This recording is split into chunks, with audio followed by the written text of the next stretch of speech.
Greetings, awesome beings. We are late again, but thank you for being here. We are late, but we are live. We are. At least we're live We are and live. still here. We are. Alrighty. What have we got planned today, Bernie?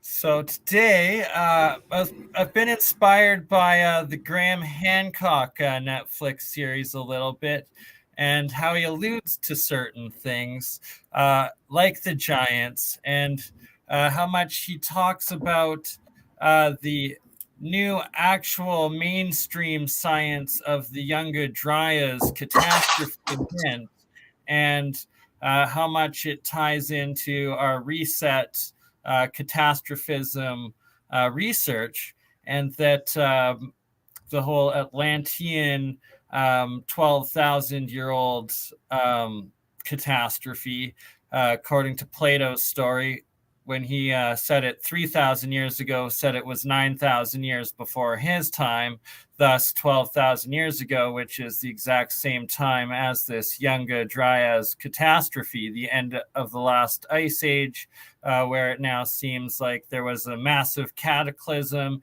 and the oceans rose by 400 feet in just a couple of years. So it ties in huge.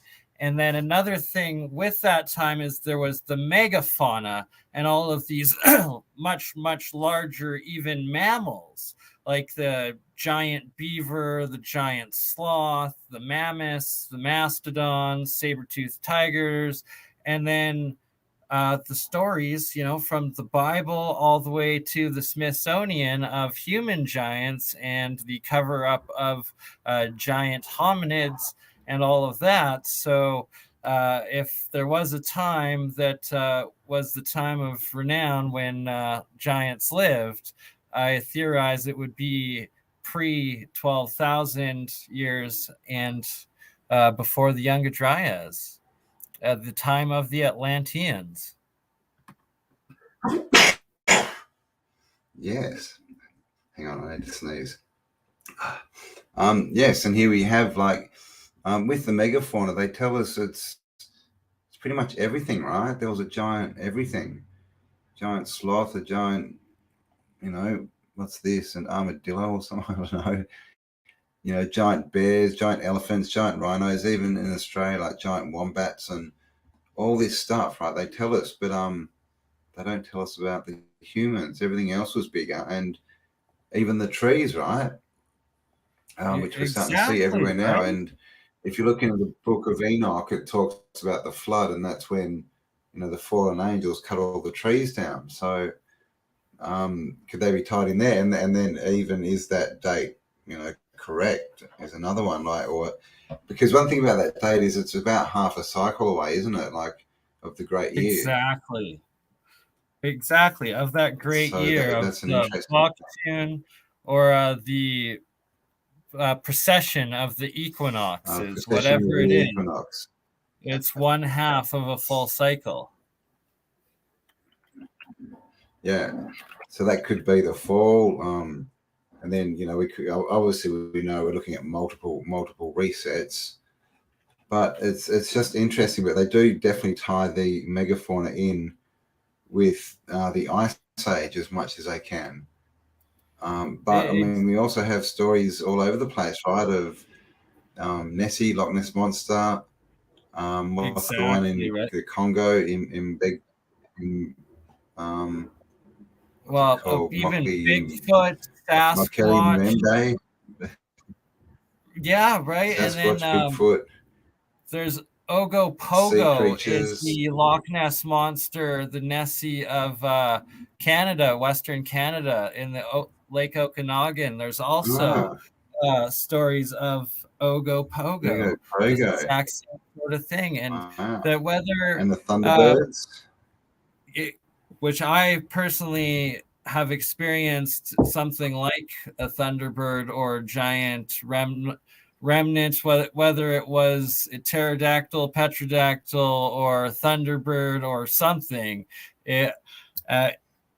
it'll stick with me for the rest of my life. It was 3:30 in the morning. I was in my friend's backyard in Drumheller, Alberta, which is Badlands. I'm going back there. I'm pretty sure that the entire town of Drumheller, literally people have these giant mounds that are pyramids in their backyards, and I want to prove that they're actually human pyramids.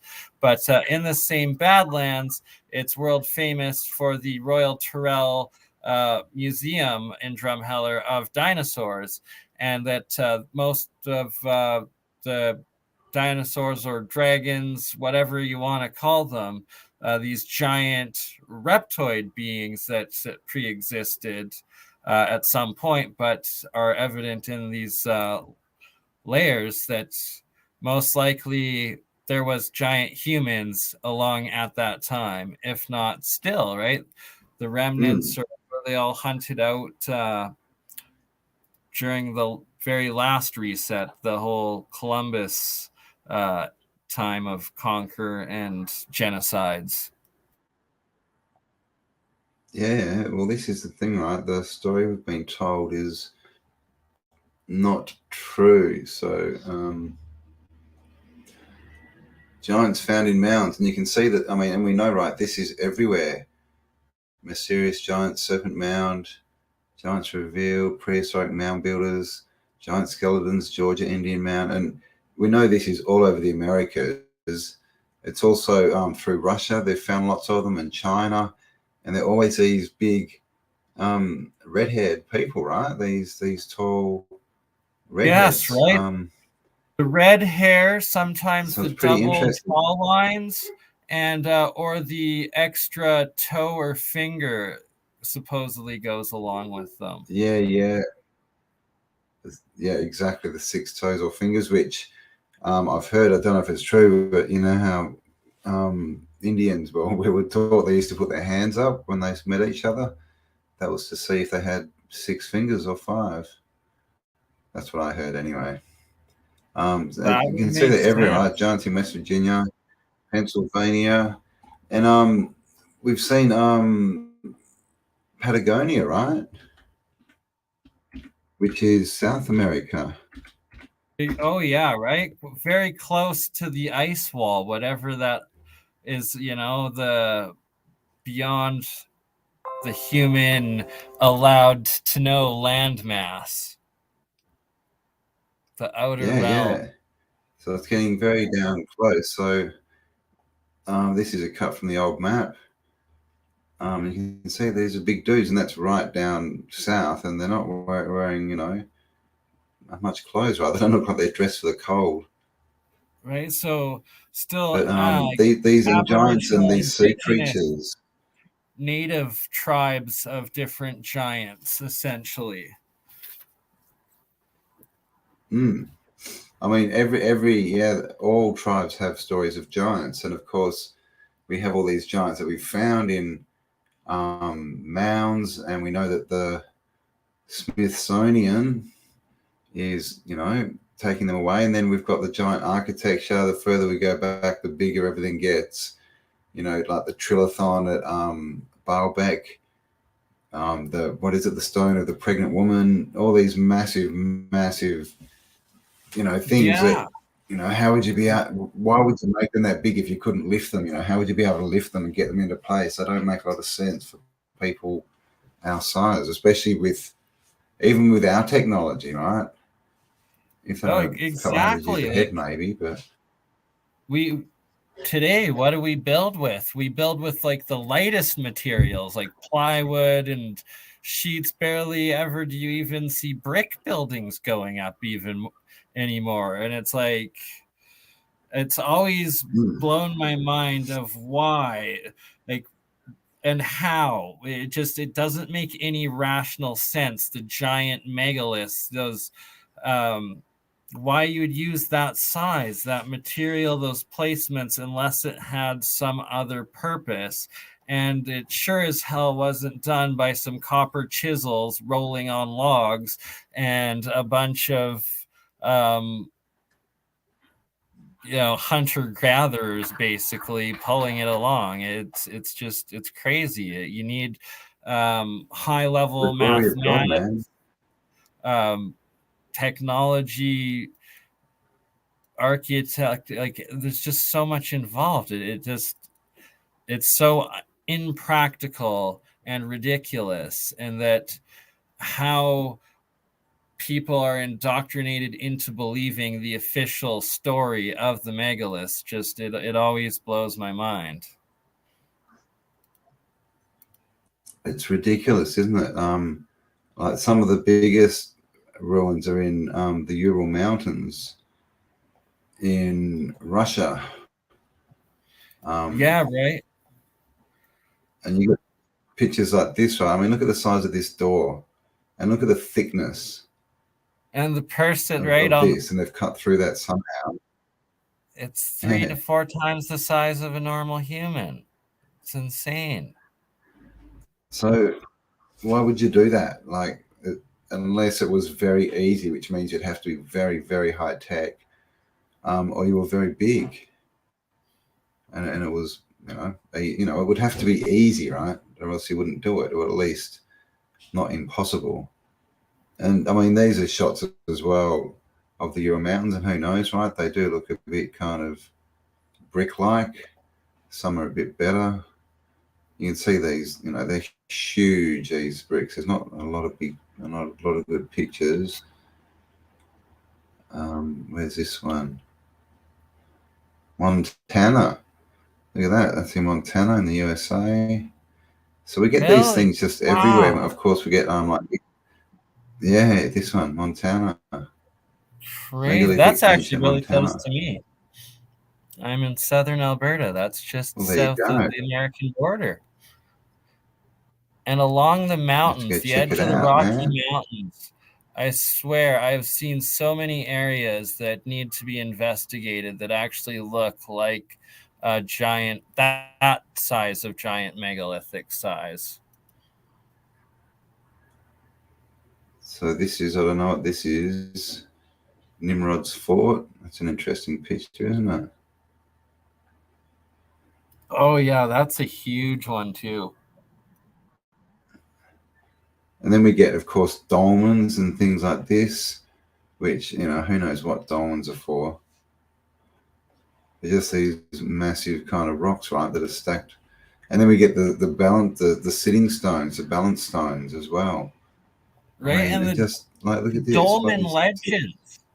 The dolmen legends, like pretty much everywhere you go, whether it's in Russia, in China, in like the Celtic areas, Scotland, Ireland, everywhere, the local legends are that it was built by giants, and usually for the little people. Even there's some around, I think, Hawaii and New Zealand that also have these exact same stories. But all the fables and legends are that they were built by much larger people for much smaller people, like right there.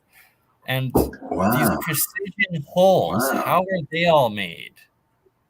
There are in so many of them. Yeah. And so were the people, was that the small blue-eyed people, do you know, that they were making them for? I'm not sure. Could well Don't know. be. I've just heard There's it's like either legends of like these small, fairy-sized I think they're people called, or like little dwarf leprechaun-sized okay. I individuals. think there's one's called the moon-eyed people, and they only come out at night. But I mean, just big stuff everywhere. There's Brian, all these megalithic. Oh, that's a map thing that's been carved into a rock. Just look at this, another split stone. We've seen a couple of those.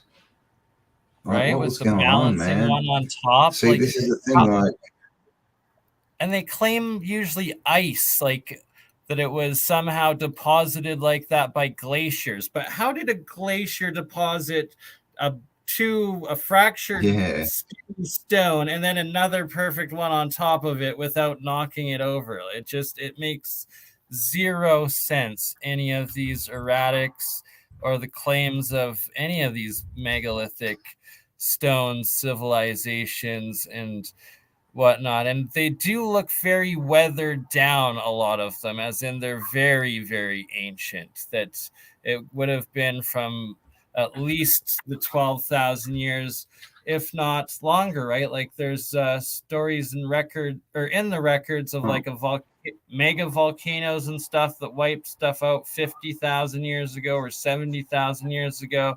And then there's also the legends and stories of Mu, the land of Lemuria, and that it existed even before pre-time Atlantis, and that there was a cataclysm that wiped it out as well. And the more we look into it, the more these legends actually have practicality to them. And there's got to be something to why these traditions and stories have been passed down generation to generation for so long, to make sense of it. It's just madness, isn't it? Like even stuff like this, how are they carving the donuts? You know, these perfect holes. I mean, exactly, and they just right? don't really have a story for any of this. You need precision tools. Brought down by the ice.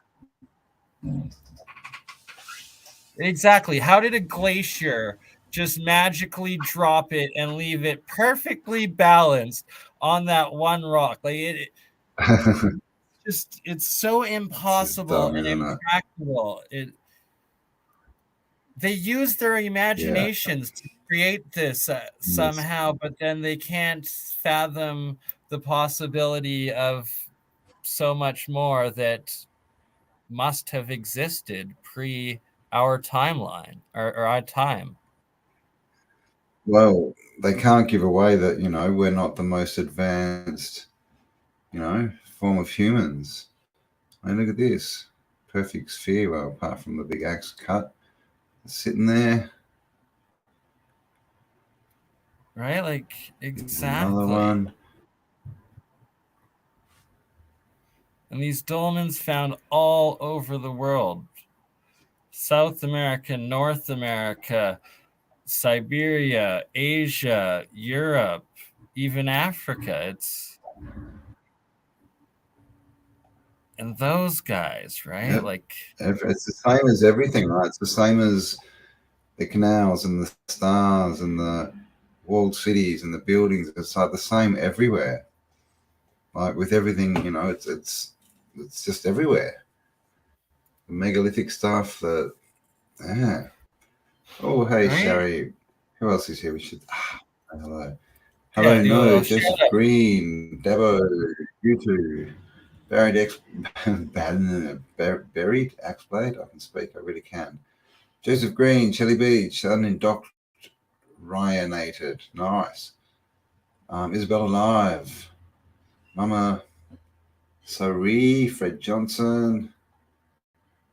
Welcome, one and all. Thank you for being here. Dr. Ask Backwards. All right.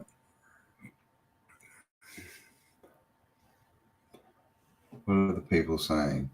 The Taurus, toroidal, Taurus. Yeah, well, is that why the animals are walking in circles, right? Oh, and who was, thank you to Clemente Ratza for the super sticker when we started of $90. Thank you. And Nus, thank you very much.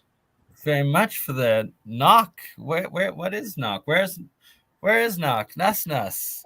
Where are you from? Thank you for the support. Much love. Oh, knock, yeah, that's the currency. New Zealand? Yeah. I think maybe Korean? Norway. Amazing. Norway. Thank you very much. Hope you're doing well up there in Norway. We hear that they're cutting off the power, so hopefully they're not. Yeah, especially the gas and everything. Sorry, I'll let you do the comments there. Double clicking. That's all right. That's all we've got. All right. So 208. what are we talking about now?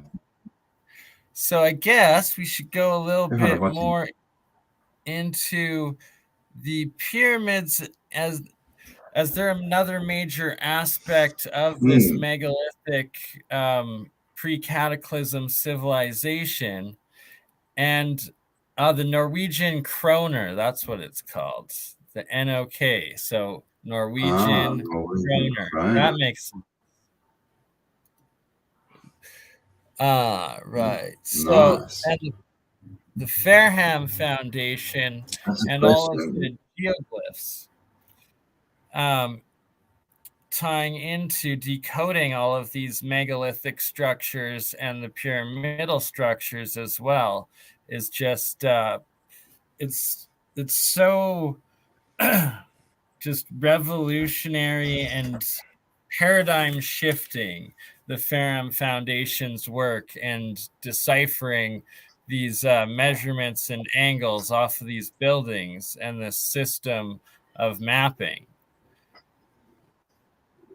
And that it's a major science that's added, but also it gives one of the purposes of why they built these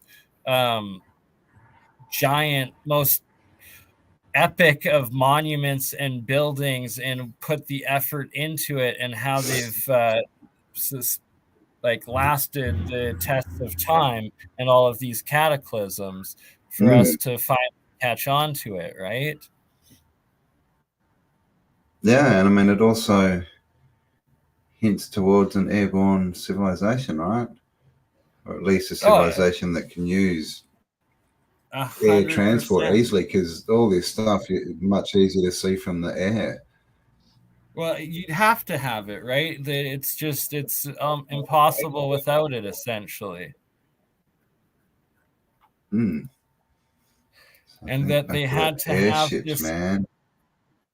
Exactly, and this high level of technology and sciences and like energy usage and whatnot, that it was a very, very advanced civilization that built these, and that it's been hiding in plain sight all along, to the point that a percentage of all our mountains are actually pyramids, and that they map out to all the other pyramids and ancient sites of the world.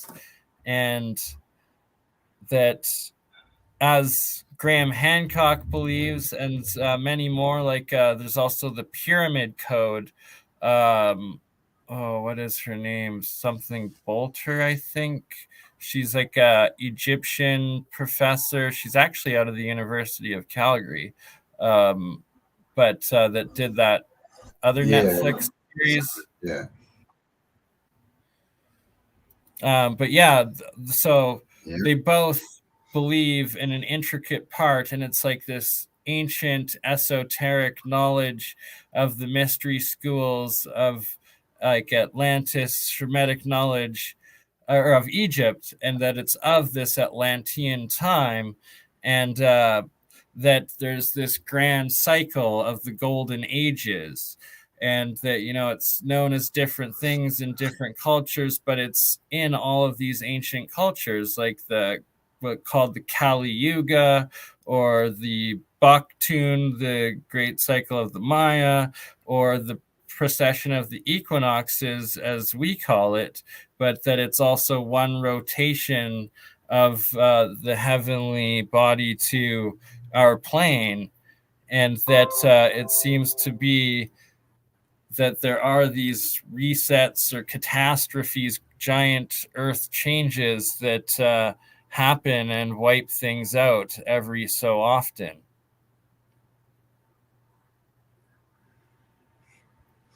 I mean, especially with sunken cities like what's it called, of Japan? I've forgotten, my brain's not working. Oh yeah, Yonaguni, which is also got the markers, right? The angles that come off it and point to things. But Apparently, it's been under the water for the same thing. I think they say around 11,000 years. So exactly the minimum of from the Younger Dryas or the Ice Age cataclysm, because it's exactly 400 feet underwater. So it's had to literally be when the time before the oceans rose, and that they try to claim it as some natural object is just ridiculous. And the fact that the Ferrum Foundation's geoglyphology applies to the Yonaguni monument, the pyramid structure, that it's undeniable evidence of these lost high civilization and that it's man-made structures. So this right here is just a general drawing of all the angles and different features of the step pyramid as it goes up. And then this is the Ferrum Foundation's measurements of each of the lengths and angles of each of the features, and applying the geoglyphology to it, that it also conveniently maps out to all places throughout the world. And if you want to try to convince yourself that a random rock, natural rock on the bottom of the ocean somehow has exact lengths that apply to the Hawaiian Islands, the northern tip of New Caledonia, the south coast of Papua New Guinea, west tip of Sumbawa Island, so somewhere along here throughout Micronesia, and that it's the exact, it plots out a territory. The Yonaguni pyramid plots out a territory that is the exact same territory, size, and area that Japan, the Empire of Japan, attacked and tried to control at the height of World War II. So, it's just rabbit hole after yeah, it looks like they're all hole. marking out territories or kingdoms or something, doesn't it?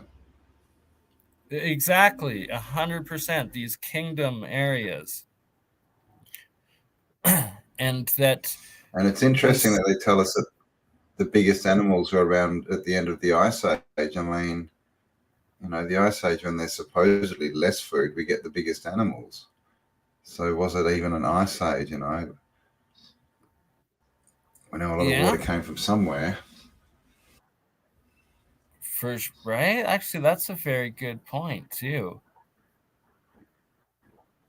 And right, because it was more all tropical. They tell us is that they're all covered in fur, right?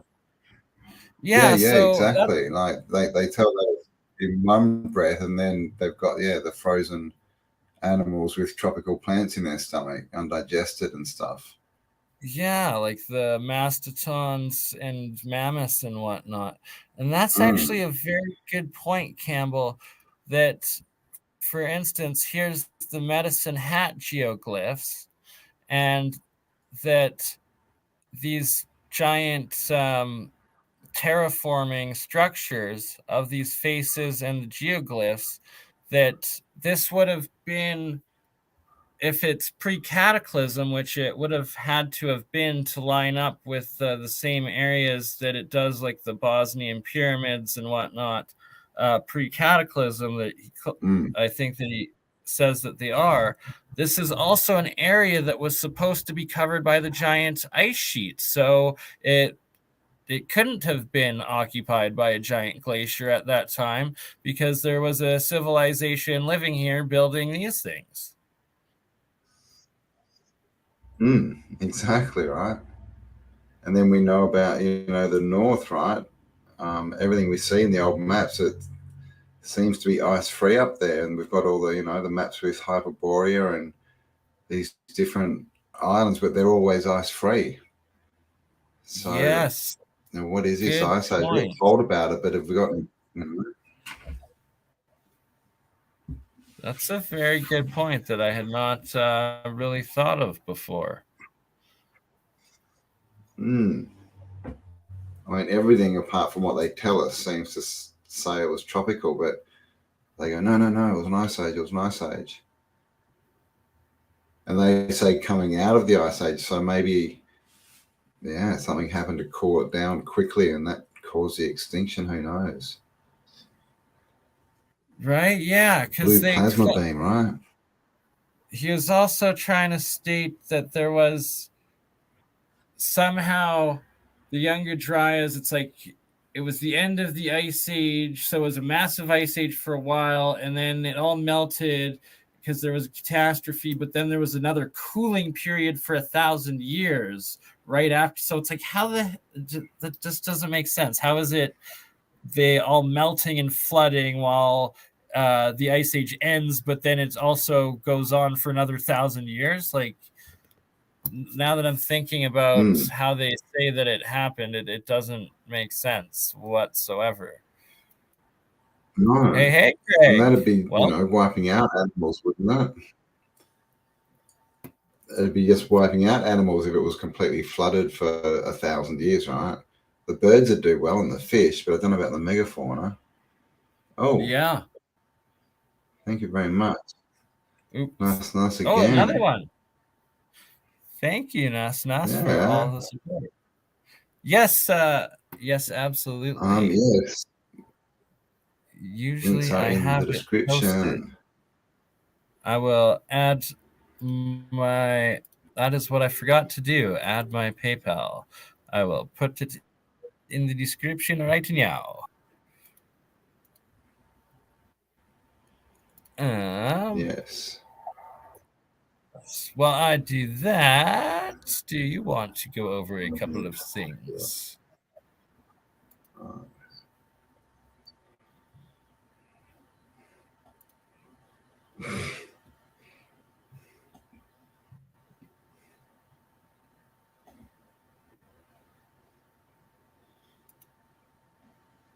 Oh, we're there. So I'm just going through these. Mad Max. Oh. Yeah, you got some more pictures. Apparently they're doing an Indiana Jones 5. Pictures of giants. I may have pictures of giants. Or large people as well.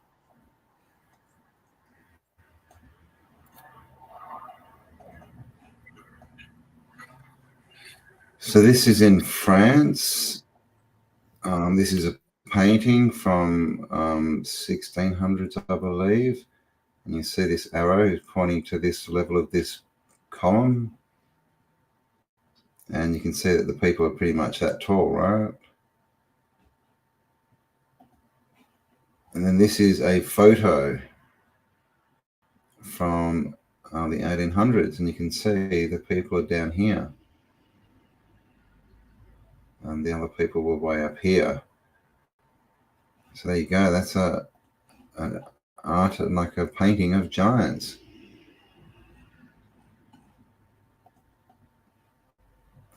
This is again the same place, and you can see they're down there, and the giants were way up here.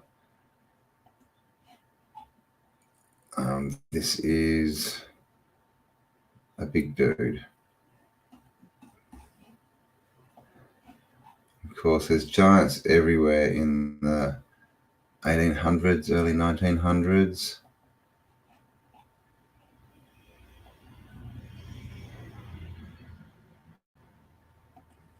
Andre.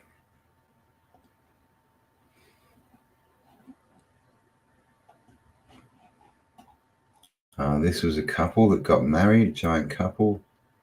I'm not sure if they had giant kids. Should check out another one. So these, there was lots of them. Oh, that's probably just showing a very, very large building. All these little people, right, just looking lost.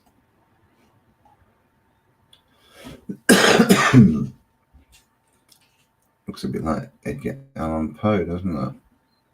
Is that his name? Don't you feel sorry for the short dudes? Have to smell their underarm. But this dude, his jacket, man. Right, all of them. And at that time, deodorant was not a common thing. Welcome, Cat.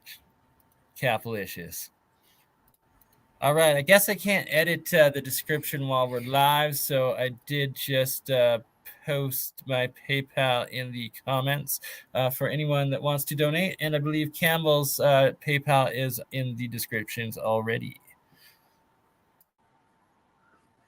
It is. And we've got all of these newspaper articles as well. 18-foot man, prehistoric, and of course prehistoric just means, before they wrote something down about it, prehistory. Conducting anthropological work.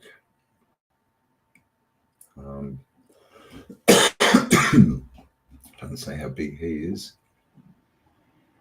7 feet 2.5 inches skeleton. How to grow tall. That's for all these short dudes who are after the giant women. This is an article right from a magazine back in the early 1900s probably. This is that building again. As you can see, these dudes are easy, twice the height. Is that big toes? What do you think? Titans. We've got lots of stories of giant hunters and of course giant trees, right?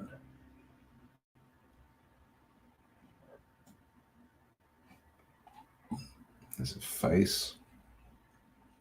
So this is Titans, which were bigger than the giants. Nephilim, right? Big dudes. Another Titan. Oh, I don't know what that is. Oh, here it's some rocks from Mike. Oh.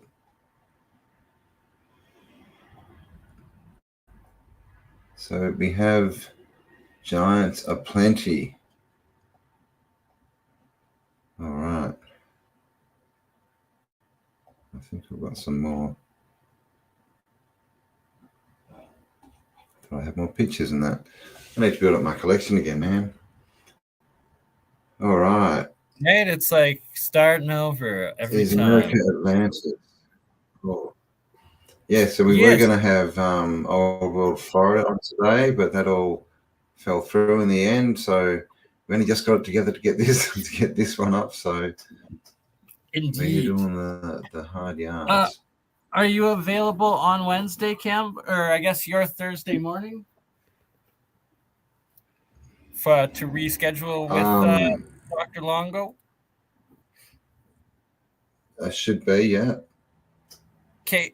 So, he was saying that Old World Florida was asking for that time, so Wednesday night North America time, and that what was just shared by the awesome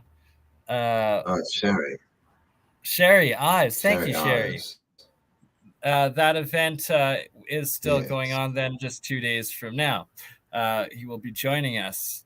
And we will be going over a lot more of this sort of stuff. And I also want to bring up with him the whole do I have I don't have the image on yours. Oh, I do. Here we go.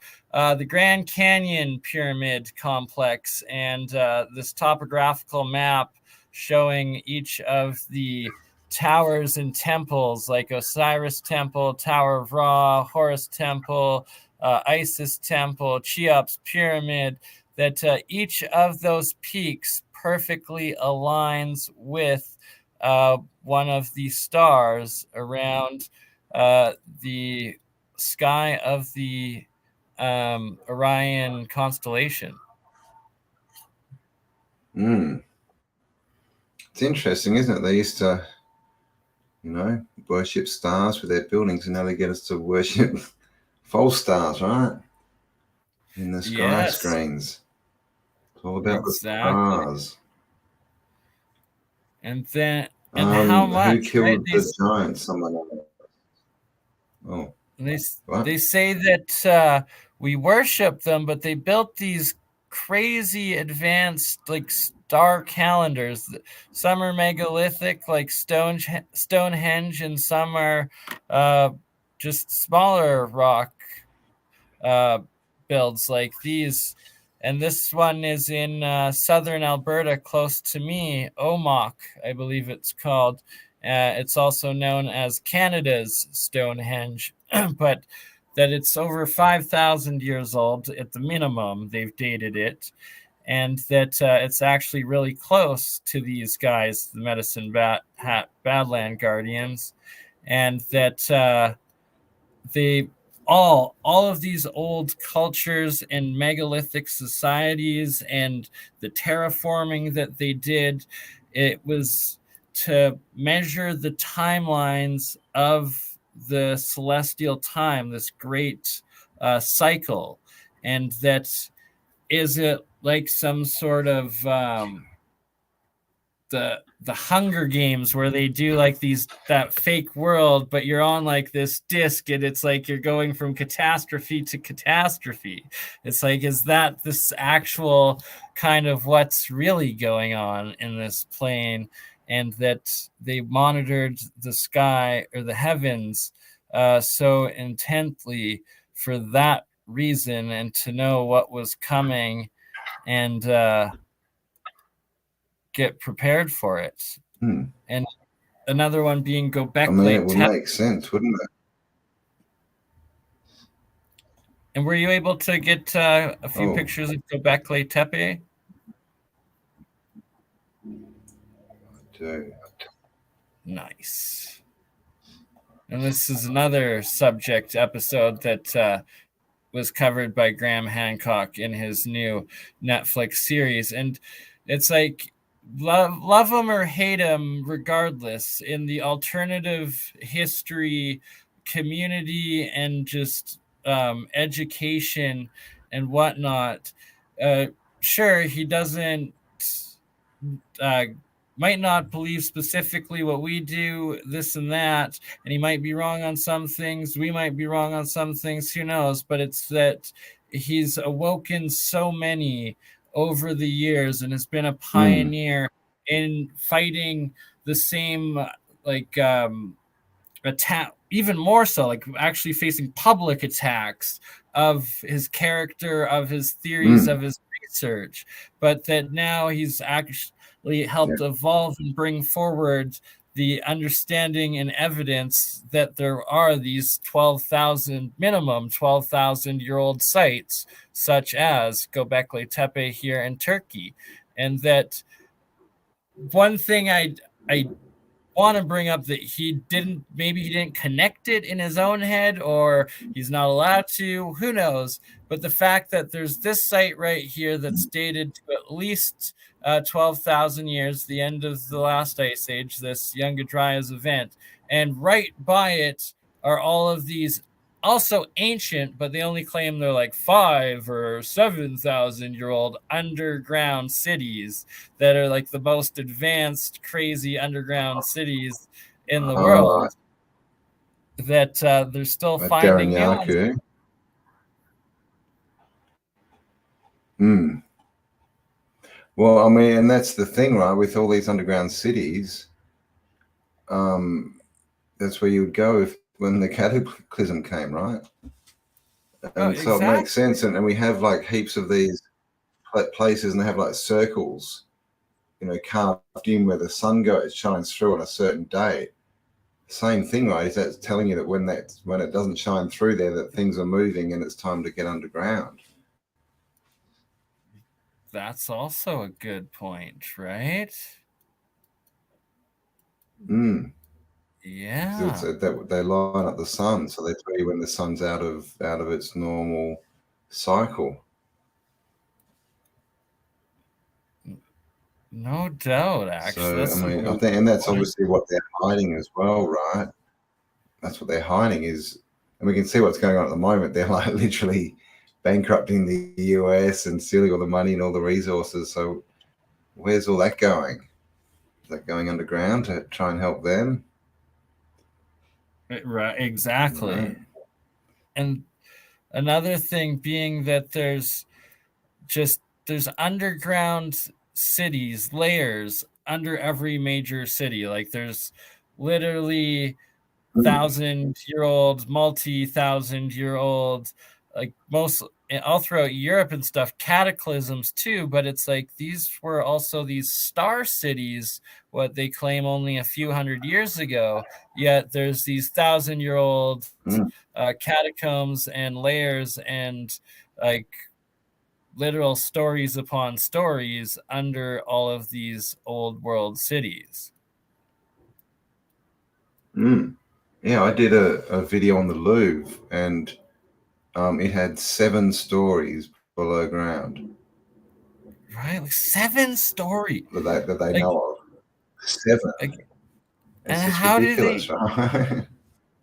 Like, that is like They just don't 7. explain it right. And how do they even? Yeah. How old do they Like, claim the very bottom one is? well, they kind of avoid it, right? They kind of just say, "Oh no, it was built, in the 1500s or whatever it was," and then they just found all this stuff underneath it.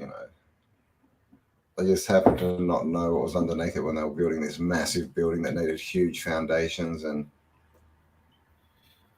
7 stories, like so it's yeah, man.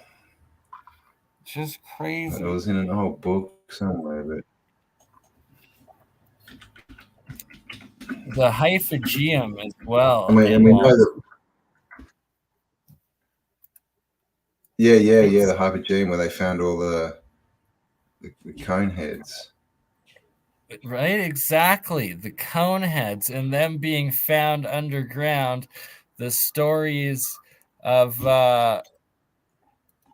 what happened with the cone heads and the capes in that place, actually, and the missing school children, even. But it's like it kind of makes you wonder about the vampires or stories of such things, and these elongated skull people. Lots of them were giants, the mummified bodies that they find with them. Like, they're like, oh, it must have all been skull binding, even though the shape, the actual physical bones are different and everything is not human.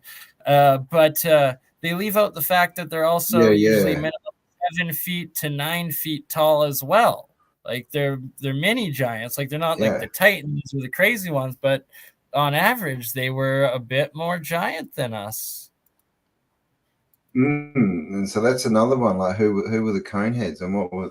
Because they clearly weren't us, right? Because they've only got 2 fontanelles, right? They've got a different skull makeup, and their brain cavity, what is it, 40% bigger than ours or something? Yeah, exactly. 40% bigger, right? and 40% denser, as what I believe they say too. The actual brain matter or skull matter or something they calculate. Brian Forrester goes into a lot better research on that, actually. Maybe do you want to bring a little bit of that up, or because you've done a couple of videos on this before, right? I have, but let's see if I've got any pictures. I'm still rebuilding my collection. Okay. I'm gonna have to find them because I had some really good ones. Hang on. Yes, you do. What are they called? Homo capensis. Well, that's the other thing. They've actually got like a scientific name, man. And what was that lady? And someone who was in the banking. Right. Oh. Karen Hughes. She is amazing. Yes. Whistleblower. Yeah, she worked for the World Bank and then came forward. And yeah, I remember reaching out to her. I actually started talking to her a little bit about a year ago. I should approach her about doing a show again, because yeah, she was one of the first I remember ever hearing of talk about how they still exist, they live underground, and that they were a pre-Atlantean, pre-Cataclysm leftover peoples or species. And they just, again, their skulls have been found in the Americas, in Europe, pretty much everywhere. It's interesting that when they pretty much every picture when they try and draw what they look like, they paint them as blue. You know, these blue people that we hear about. They trying to tell us Yeah, something. right. And the demigod blue everywhere. All of the ancient legends of the blue demigod. So it'd be interesting to see if they have elongated skulls too. They're a lot of them in the Vedas and stuff, isn't it? They talk about them. But see here you go. They paint them as blue. Right? And like, why? Got to be some sort of. Why would you do that? So what are they called? Soft disclosure. Right? And Akhenaten's gods. In Egypt, they're found a lot too. That's not... Africa. Yes. Yep, Akhenaten for sure. So here's all the blue gods. Do they have big heads? It's hard to tell, right? They've got big hats.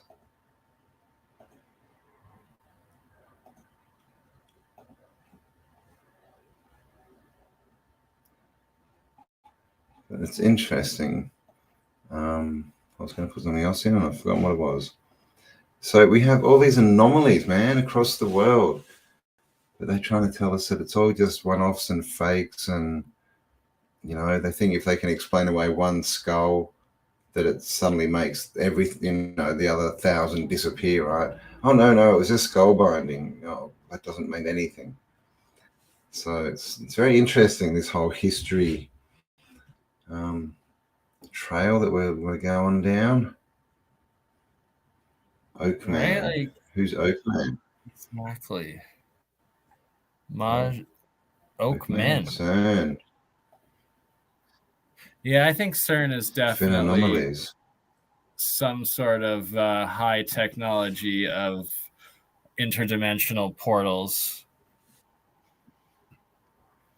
Yeah, well, we should. Yeah, we can look into that because there's some interesting stuff to do with CERN and unicorns. Really? That'd be interesting to broach. Yes. I'd love a pet unicorn one day. Of course. Well, I've heard, I haven't found any yet, but I've heard people say they've seen photos of them. And of course, we see them everywhere, right, on the coat of arms, and they're always chained, like they've been conquered. You know? Very true. Held in chains kind of thing. So, you know, and we know that a lot of this stuff that they tell us is just in the fairy tales is actually the truth, right? Like they let us believe in giants growing in fairy tales and all this other stuff. Sherry Ives just posted. Oh no, did she? Rest in peace, Karen Hughes. Only recently, wow. Yeah. She was. Oh, that's no good. She was having health issues. I know that, but fuck, man, so many people. Kirstie Alley dropped off as well. Died yesterday. So it's pretty spun out. Hang on a sec. This is something at the door. All right. Well, rest in peace to all of the beautiful lost souls. Let's play a little temporary until Campbell's right back. Every city basically was a star city.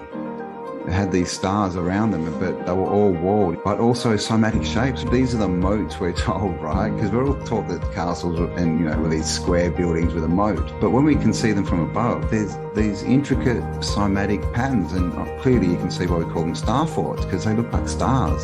So here's one in Portugal, one of the star forts, the huge amount of terraforming around it. Amazingly, this one is still in pretty much pristine condition compared to the destruction of most of the ones you find today. Piano notes. As you can see, these are all cymatic. A sharp, B, C, and they're all these cymatic shapes. These are cathedral windows, this fine here. These are, you know, rose windows or all in cathedrals, and these are cymatic patterns, which are created through frequency, so either harmonics or intention. Down here we have, this is our DNA. So these are fractals or cymatic patterns of our DNA. This is what we get when it's good intention. We get these perfect, geometrical shapes, and when it's bad intention, we get this goop. So this is like a polluted river, and this is like a clean river. And so if we tie this back to the cathedrals that have got these windows, and they're connected to the ether with all these spires, and then what else do we have in cathedrals but these things called organs, right? And we have these things called organs in our body, and we just, the DNA, cymatic is the same as some frequencies in these windows. So what this is all looking like is these are healing factories, or not even healing, wellness, I guess, just to keep people well. They're pumping out frequencies. You can literally Google any city of the old world from the 1600s and back, and it will come up in these starport shapes, and every single one is like Venice, and there's canals everywhere. Those were the highways of the time, but they were also so much more, with all of like this hidden technology, infrastructure, and buried history. And you can see this one again, always these big cathedrals in the cities, but here's one of the stars, right, or batteries attached into the wall. And there's even another one of these more sort of irregular shaped ones out here, but they always have these stars attached, to these star cities. And again, the canals, and you can see this is a big island kind of thing as well. But the thing is with water's free energy. You float a boat, you use the current, right?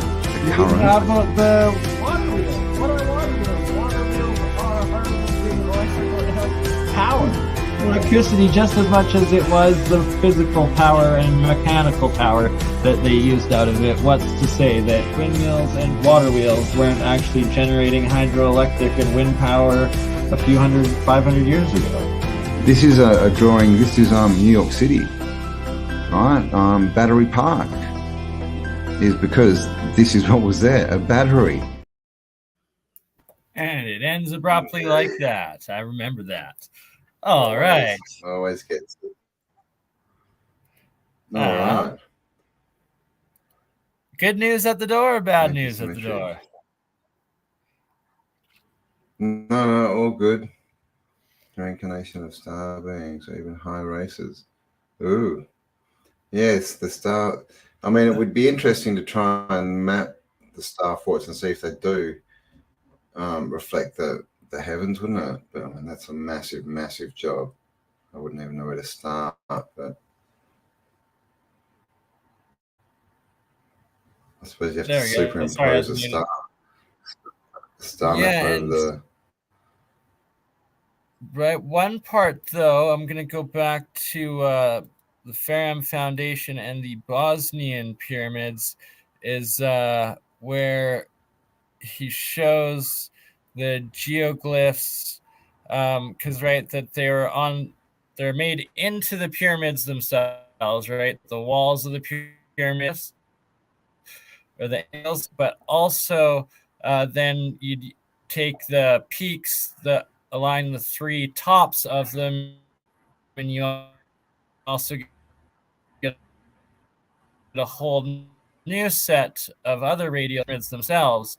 But in this specific research paper here, and I'll post it actually in the live chat right now for everybody, for anybody who wants to check it out themselves, that also the New Age, so the what are called old cities, so like old Moscow or old the old downtown areas of like the star cities.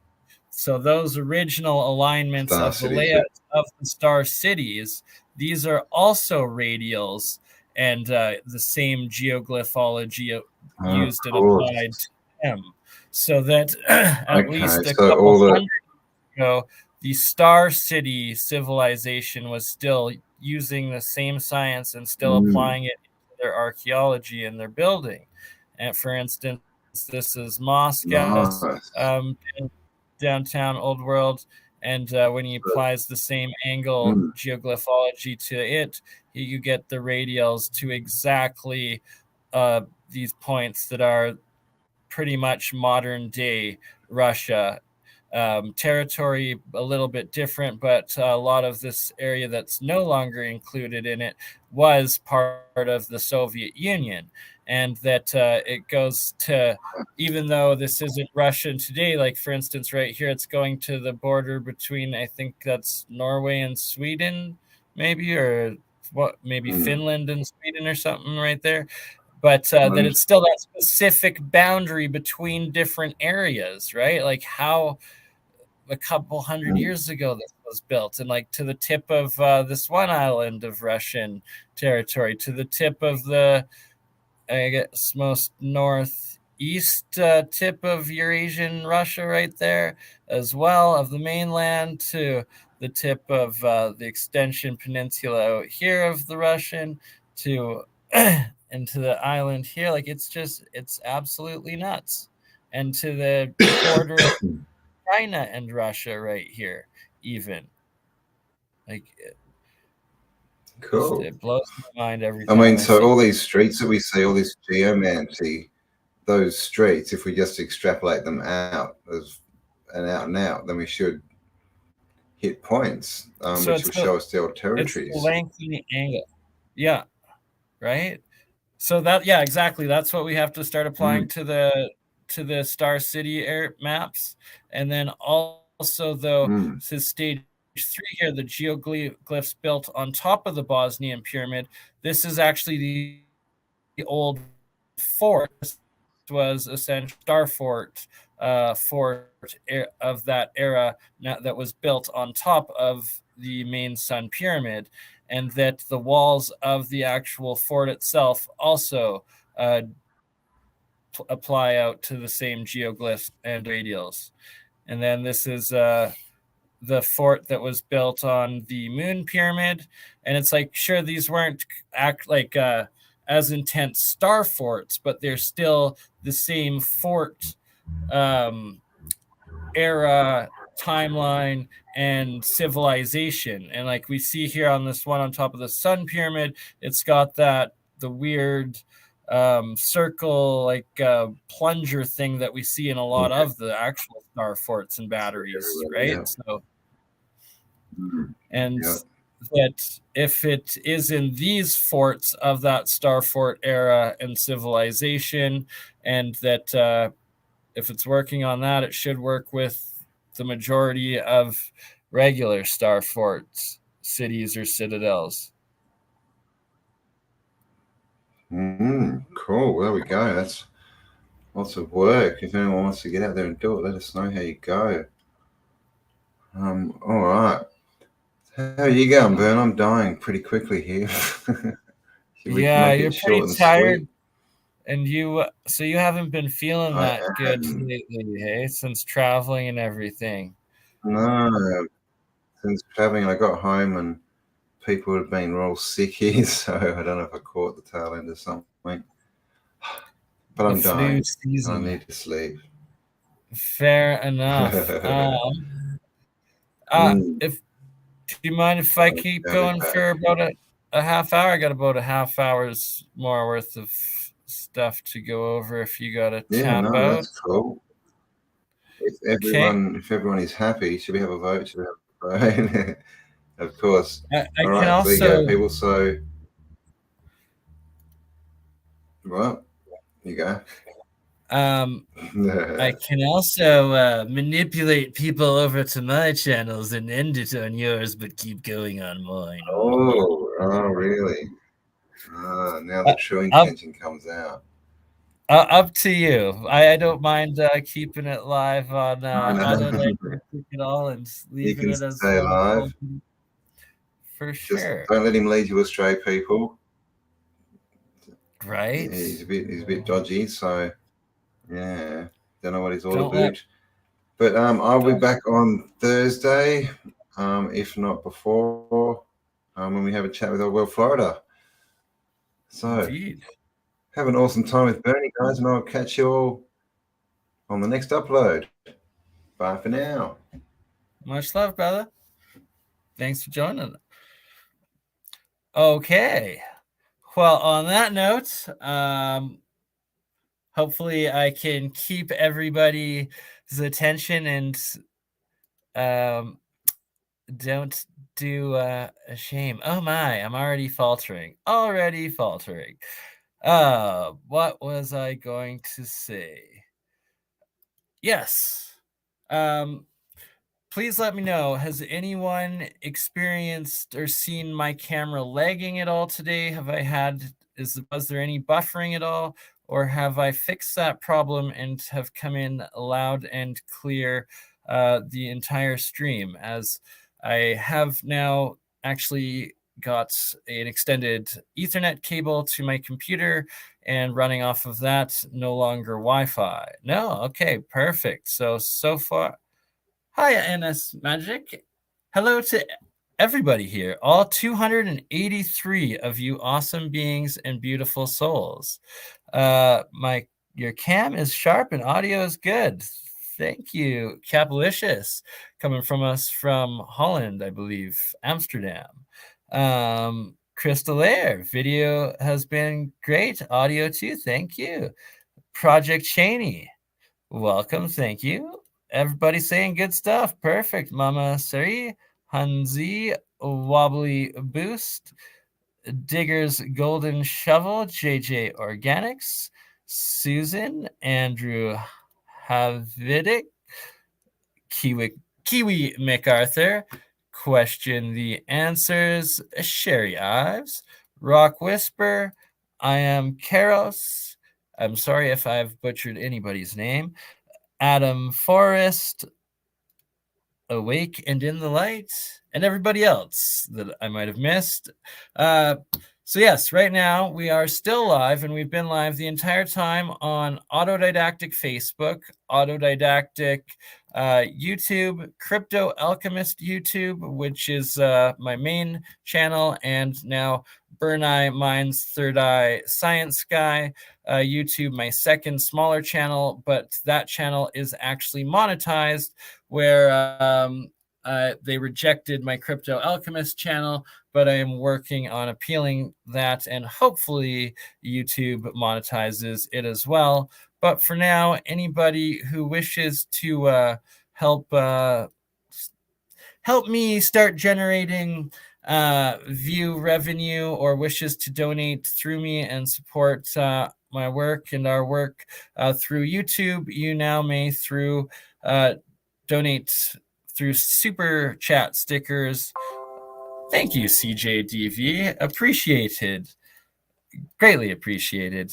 As CJDV just demonstrated, 2 New Zealand dollars. Greatly appreciated. Absolutely everything helps. Over on this channel I am posting right now, and also please do go over and give a like and subscribe if you haven't to this BurnEye channel, but by all means do continue watching on Autodidactic and or Crypto Alchemist, as they are a bit larger and there's more people in the live chat. Anywho, YouTube, so 3 YouTubes, 1 Facebook, also on my Twitch account at Twitch TV BurnEye, I believe, as well as on my Twitter account.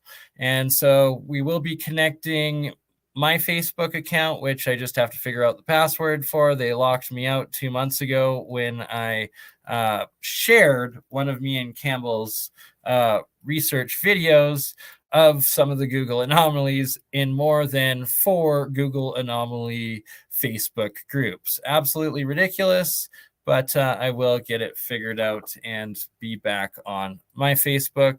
And we will also be connecting Campbell's Twitter account as well, so that in the future we will be streaming live on both of ours, Facebook's, Twitter's, and YouTube's, as well as Twitch and LinkedIn too sometimes. And also more multi-streaming with other YouTube channels going forward, as such as we've been doing, working with Zertis and myself with the alien scientist in Zertis. We multi-stream together also for the APEC conference now, the Alternative Propulsion Engineering Conference. Sorry, that's what APEC stands for. AKA like free energy. Oh God, why did I put that up? Already a porn bot being attacked. Ridiculous. Anywho, APEC conference that I co-host and co-stream once a month. It is Alternative Propulsion Engineering Conference, such as free energies, anti-gravitic energies, stuff like that. The point being that, and a second porn bot attack already. Crazy. Sorry about that, everybody. Got him blocked. I'm also on Rumble and OdySee, as is Campbell, and I should actually post those links right now for everybody.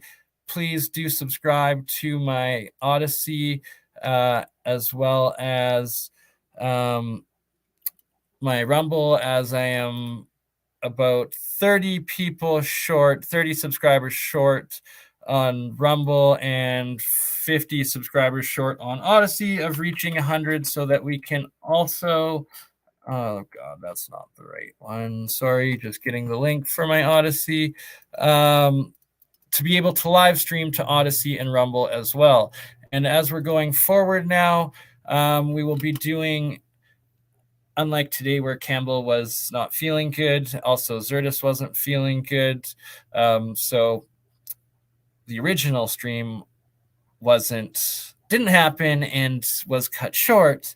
But as I'm still going right now, in the future, when the 2-hour stream is over, it'll end on YouTube, but it will still continue on Twitch, and as we are able to add Rumble and OdySee, it'll still continue live after it ends on YouTube for another half hour to hour, where there's zero censorship or worries about copyright strikes, and we will continue the after party streams over on those accounts, just like I did with the Science of Sound episode 5. Hopefully everybody has seen that and enjoyed it.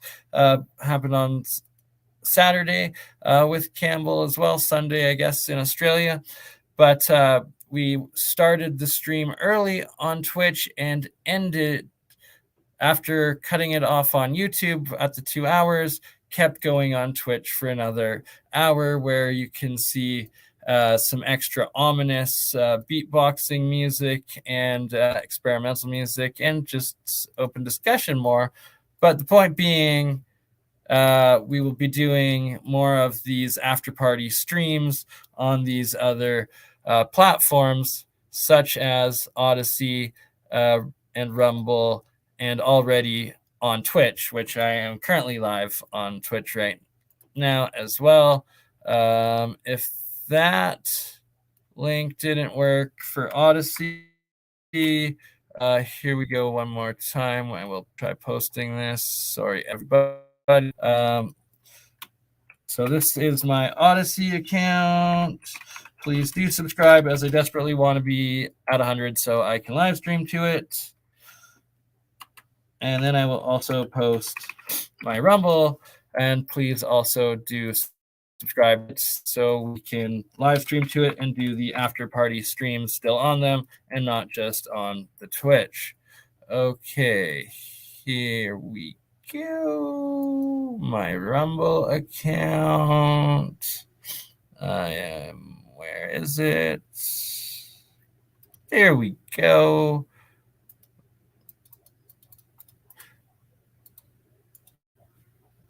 Got it. All right. Please do subscribe to my Rumble account. And there we go. All right. For everybody that's still here, so Thank you for your faith. Thank you for tolerating me and my rambling blah, blah, blah BS there. I promise that I actually still do have some great content for all of you that have kept faith in me. We will go over a bit more of the multimegaliths, the geoglyphs around the Bosnian pyramids, and some of the Starfort stuff a little bit as well, and a little bit more of the megafauna too. I just need to go run to the bathroom quickly, so we'll play this 3-minute intermission and I will be right back, and the rest shall continue. The good stuff will come. Being autodidactic, the self-educated on what's actually out there. He's trying to rediscover, research, remember. With what's gone on in the last few years, it's like, can we really trust the information we've been given about anything? You know, if they're not going to tell us what's good for us, for our mental and physical well-being, then why would they tell us the truth about where we came from? You know, because that's the biggest thing, is people don't want to believe they've been lied to. You know, obviously no one wants to be lied to. And then the next bit after that is, they would never do that to us. You know, the government loves us, but does it really? Because we trust the science. Like literally, they put on a front for us on their Tell Live Vision, where they have their cast and they do a broadcast from Hollywood with their little holly wands. But it's just a front, right? Just like they'd put on the buildings. It's just a front. We used their foundations and then covered it with a facade. Catastrophism used to be taught in higher education as the geology. It wasn't the crustal displacement theory, it was catastrophism, and that there was many resets. So we're just starting to put the pictures back together and the maps and trying to add everything up, because so much has been deleted. Tartaria. Where did it come from? What's the real story?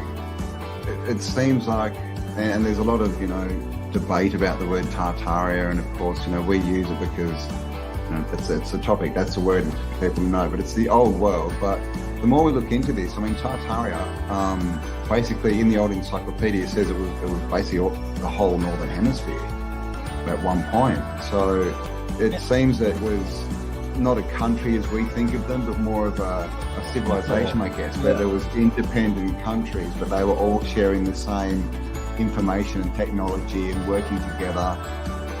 Yeah, and then basically over time, during catastrophes, it got broken apart, and those people who like to take advantage, shall we say, sort of jumped in and stole it all. It's the same civilization, that same Slavic civilization and technology and whatnot, or group that later was Tartaria, and then I guess broke apart. It would have been right before the World Wars, right? That would have been the last remnants being wiped out. The censorship that we see now, that's a book burning. That's just the book burning, but done on the internet. Burn it.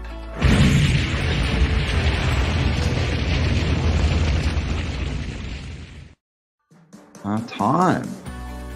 And the calendars and the dates, they're always flipping calendars around, right? From Julian to Gregorian. We talked about the Slavic calendar being, in the year 7000. We know that Judaism is in the year 5000 somewhere.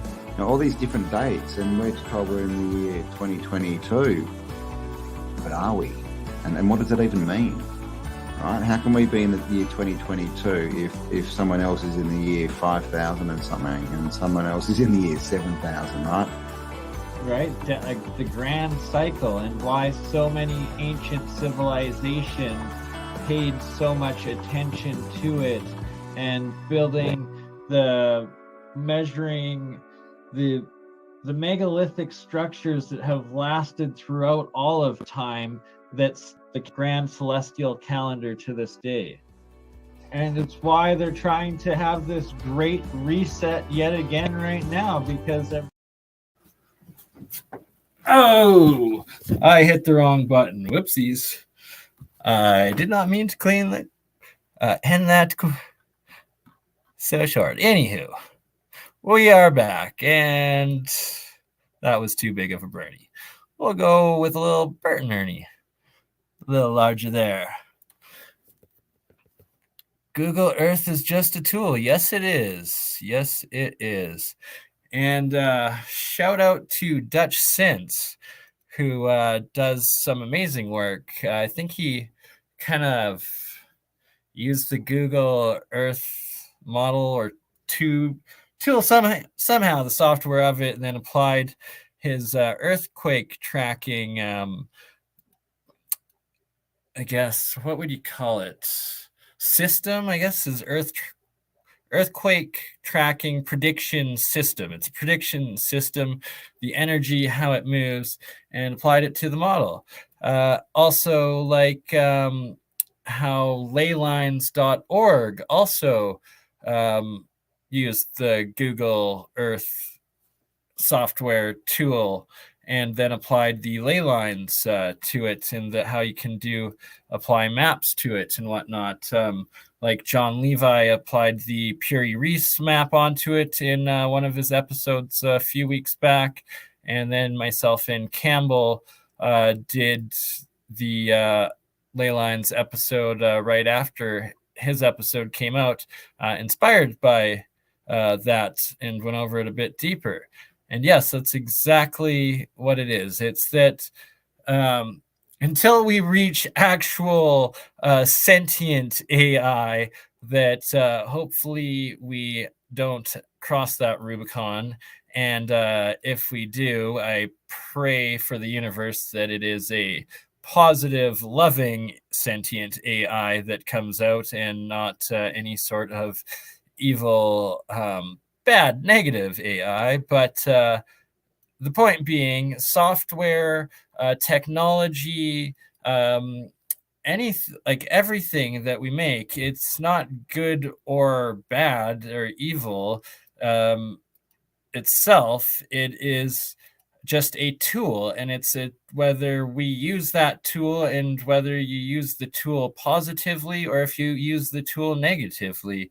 And I myself, as hopefully everybody sees in me, choose to use the tools for the betterment of all, and a positive application, and that we get exponential growth rates when we all start using these new technologies and new tools together for building a better, more positive world. Shout out the new now. Welcome, welcome. New now is, it will come to me. I don't want to. It will come to me. Brain fart. Sorry. Don't hate the AI.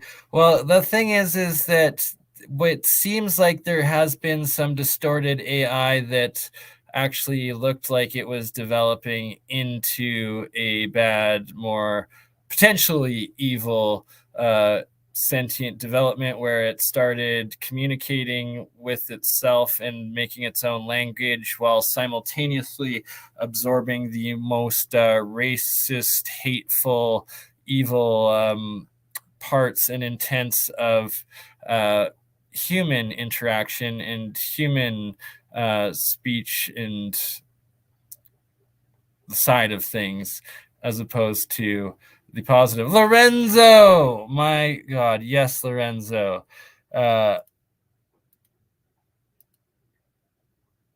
We should definitely do a chat, my friend. 100%. If you want to come over to my channel's live chat and post, I'll post my email in. No, there's the porn bots in my chat. Never mind. I don't know. After the stream, if you are willing to write a comment on my comment section on my video that I just posted. It's the same stream as the one you're watching on Autodidactic, just on my channel. Then I will post my email for you. I'd posted in the live chat, but we just had the negative troll porn bots in my live chat, so don't want to put my email in right now. Speaking of which, I have been getting some offers that I really hope are genuine, but I suspect that they aren't, for supporting ad revenue for like some video games and stuff. Oh, okay. Oops. I will save that right now. Awesome, Lorenzo. I will email you as soon as the stream is done. Copy that quickly.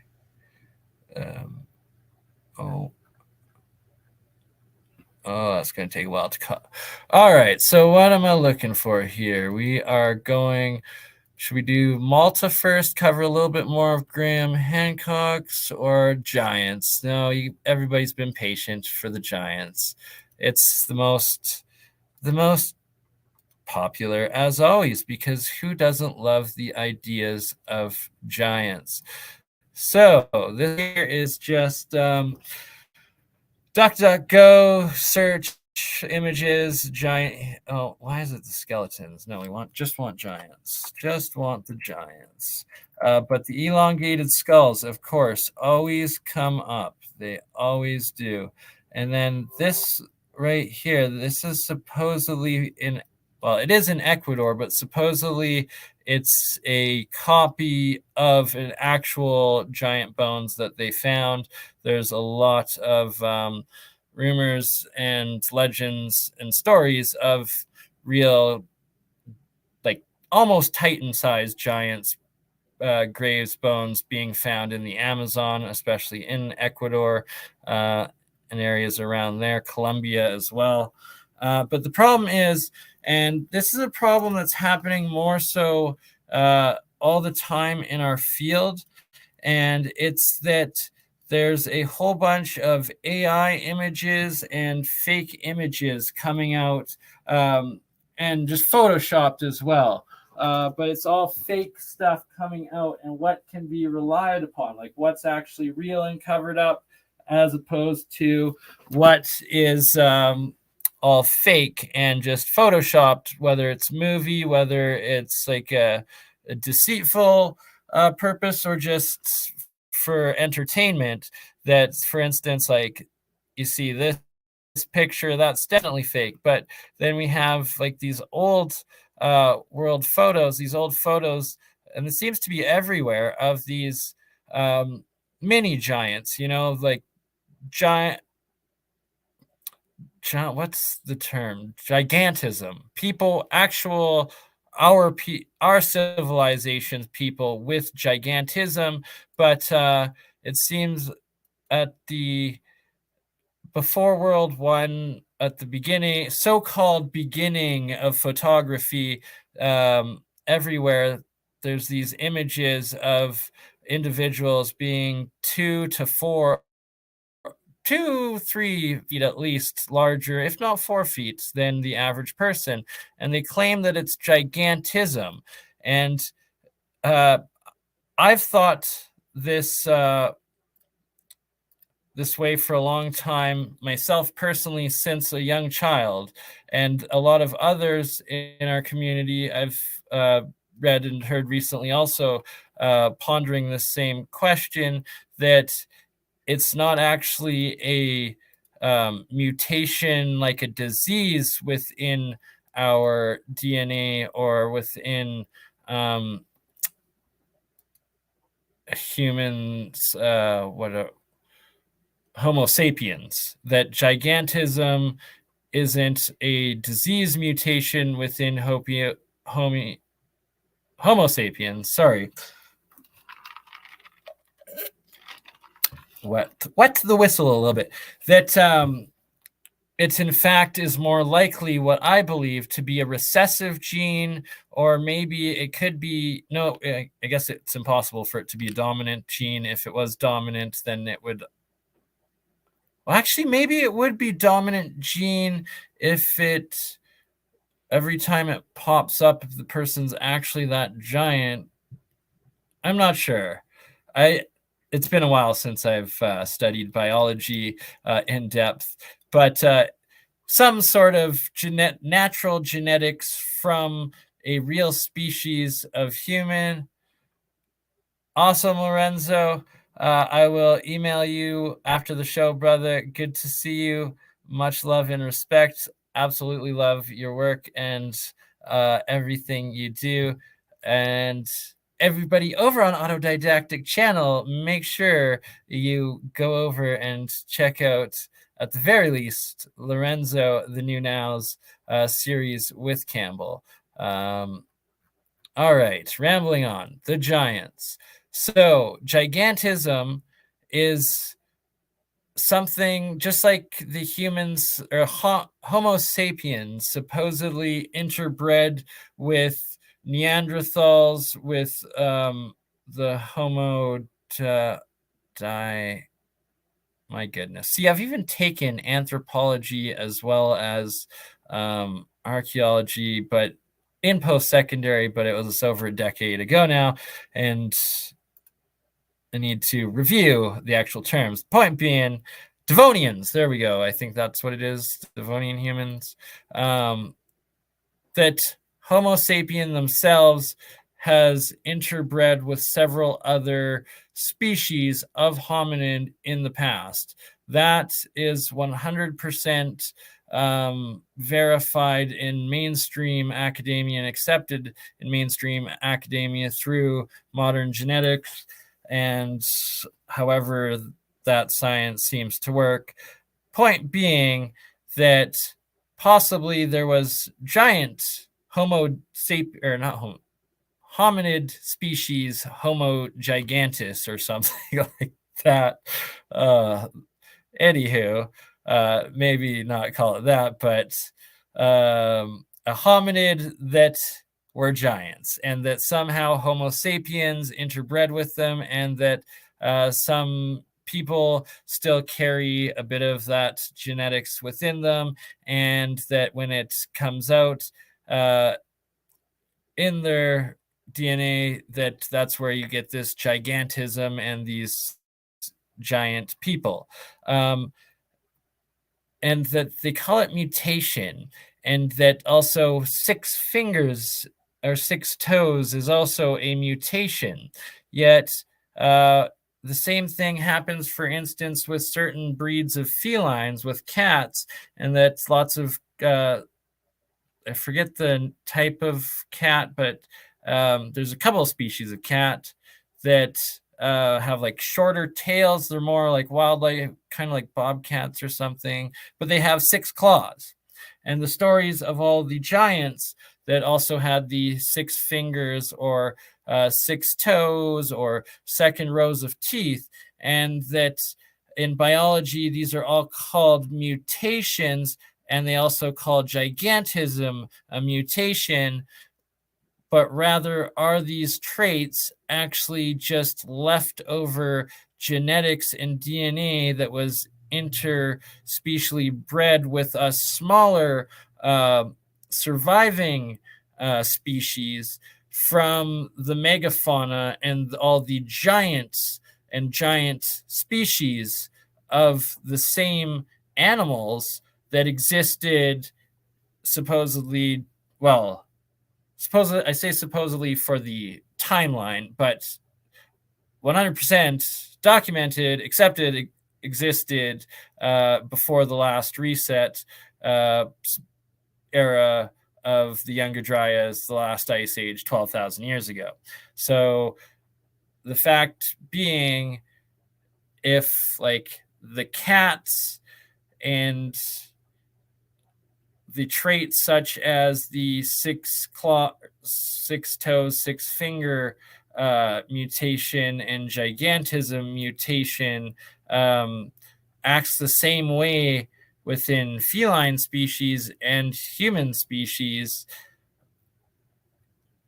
just what happened to the giant animals, the megafaunas, and is it still within our genetics that all these all species can also turn into giants, grow into giants? Do we have it within our own genetics?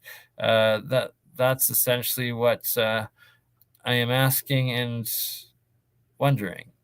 Anywho, and what's so fascinating about it is the correlation of that to the ancient tribal shaman and indigenous legends of the world, where they all talk about the, as Campbell brought up earlier, the red-haired, but also the second row of teeth and the 6 fingers, 6 toes within these giant humanoid hominid species.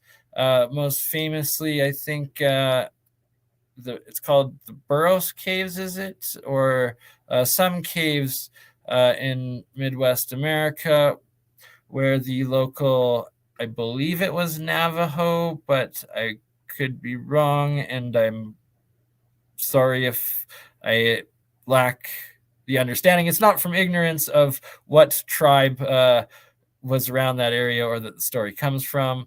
Anywho, the fact that there's native indigenous tribes that have these stories of passed down to them from through generations, but from not that long ago, of giants that had the red hair, the second row of teeth, and the 6 fingers, 6 toes, and that there also appears to be records of them throughout. Lots of them published in newspaper articles from the 1800s, as well as the different supposed whistleblowers with pictures of these skeletons and whatnot throughout the years that have come out and then supposedly been debunked or taken by the Smithsonian. And that is what I'm trying to talk about right here, get to the point of what pictures of giants and giant skeletons are actually real, and that the majority of ones we see are actually faked and photoshopped. But there are actual real photos of these giant skeletons that I've seen before. What I believe I've seen, like genuine ones that have been published throughout the years on different YouTube videos and stuff like that, but that you can no longer find those original source pictures now. And the only thing that really pops up on average are all of these different Photoshop fakes. And now also being added into the muddy waters, I would like to say, are these new AI images that people are generating and using as fraudsters. Like this one here, clearly we can see like that is a normal human-sized skull with photoshopped with a shrunken down excavator on it. This one says false. This this video that is famous that I've seen many times, a lot of people have used.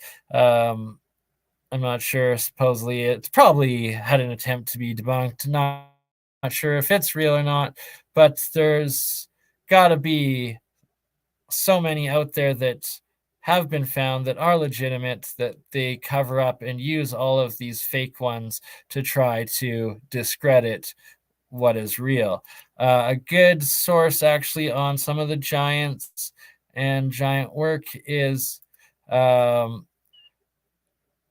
Klaus Donna, as well as Brian Forrester, Brian Forrester, more for the elongated skulls and whatnot. Yes. Anywho, opening up too many. What else was I going to go over? So my internet also is saying that my computer is saying that my Wi-Fi is super low or my internet is low, but I'm connected to the Ethernet on here. So please let me know if for some reason my connection starts buffering and sucks, because it shouldn't. All right, what the heck did I actually want to show here? Go over some Klaus Donna, right? I was saying Klaus Donna. Klaus Donna's work and Michael Tellinger's work, both very good, with ancient hominid giants and real actual discoveries about it. I'm going to quickly try to find a Klaus Donna video that I would like to share about this topic. So stop the giants, and here we go. Klaus Donna. Only time it lagged for me was when you were posting a link earlier. Okay, thank you, Crystal. There, I appreciate the feedback. Klaus Donna is a good friend of Stephen Evan. Oh, good tip. Thank you, Zal Moxis.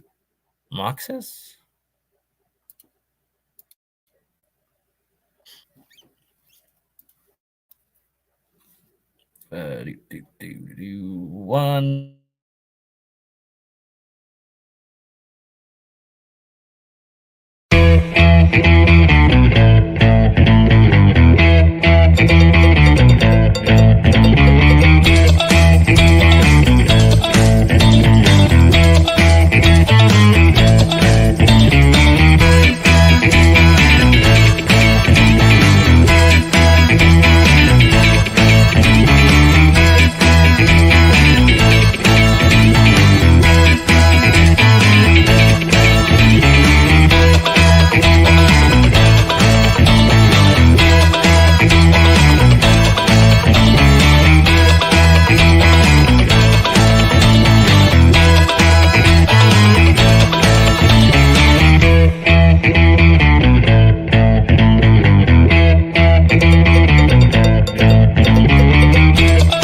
All right, we're back. Okay, so Klaus Donna, Klaus space Donna. This is the amazing man right here. Highly recommend everybody check him out. I am subscribed on YouTube. Only 1,660 subscribers. That does not do him justice, but I guess he also doesn't have that much material up himself. Oh, this isn't even his channel. Weird. Okay, never mind.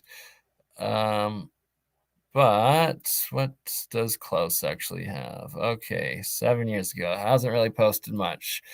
But there are many other videos of Klaus Donna's presentations out there. Let's try to find one. And OOParts, the OOParts and Klaus Donna specifically are what is so amazing with his collection. He's an Austrian collector now, OOPart collector now, and goes into the megaliths and the pyramids around the world, all the giants and the giant skeletons that have been found around with all of these OOParts throughout the years. Megalithomania UK, another great channel, but I'm not sure about copyright issues, so I'm not going to click on them today.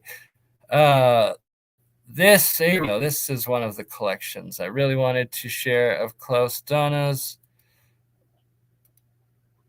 on Project Uni. So here's some best of Yanni,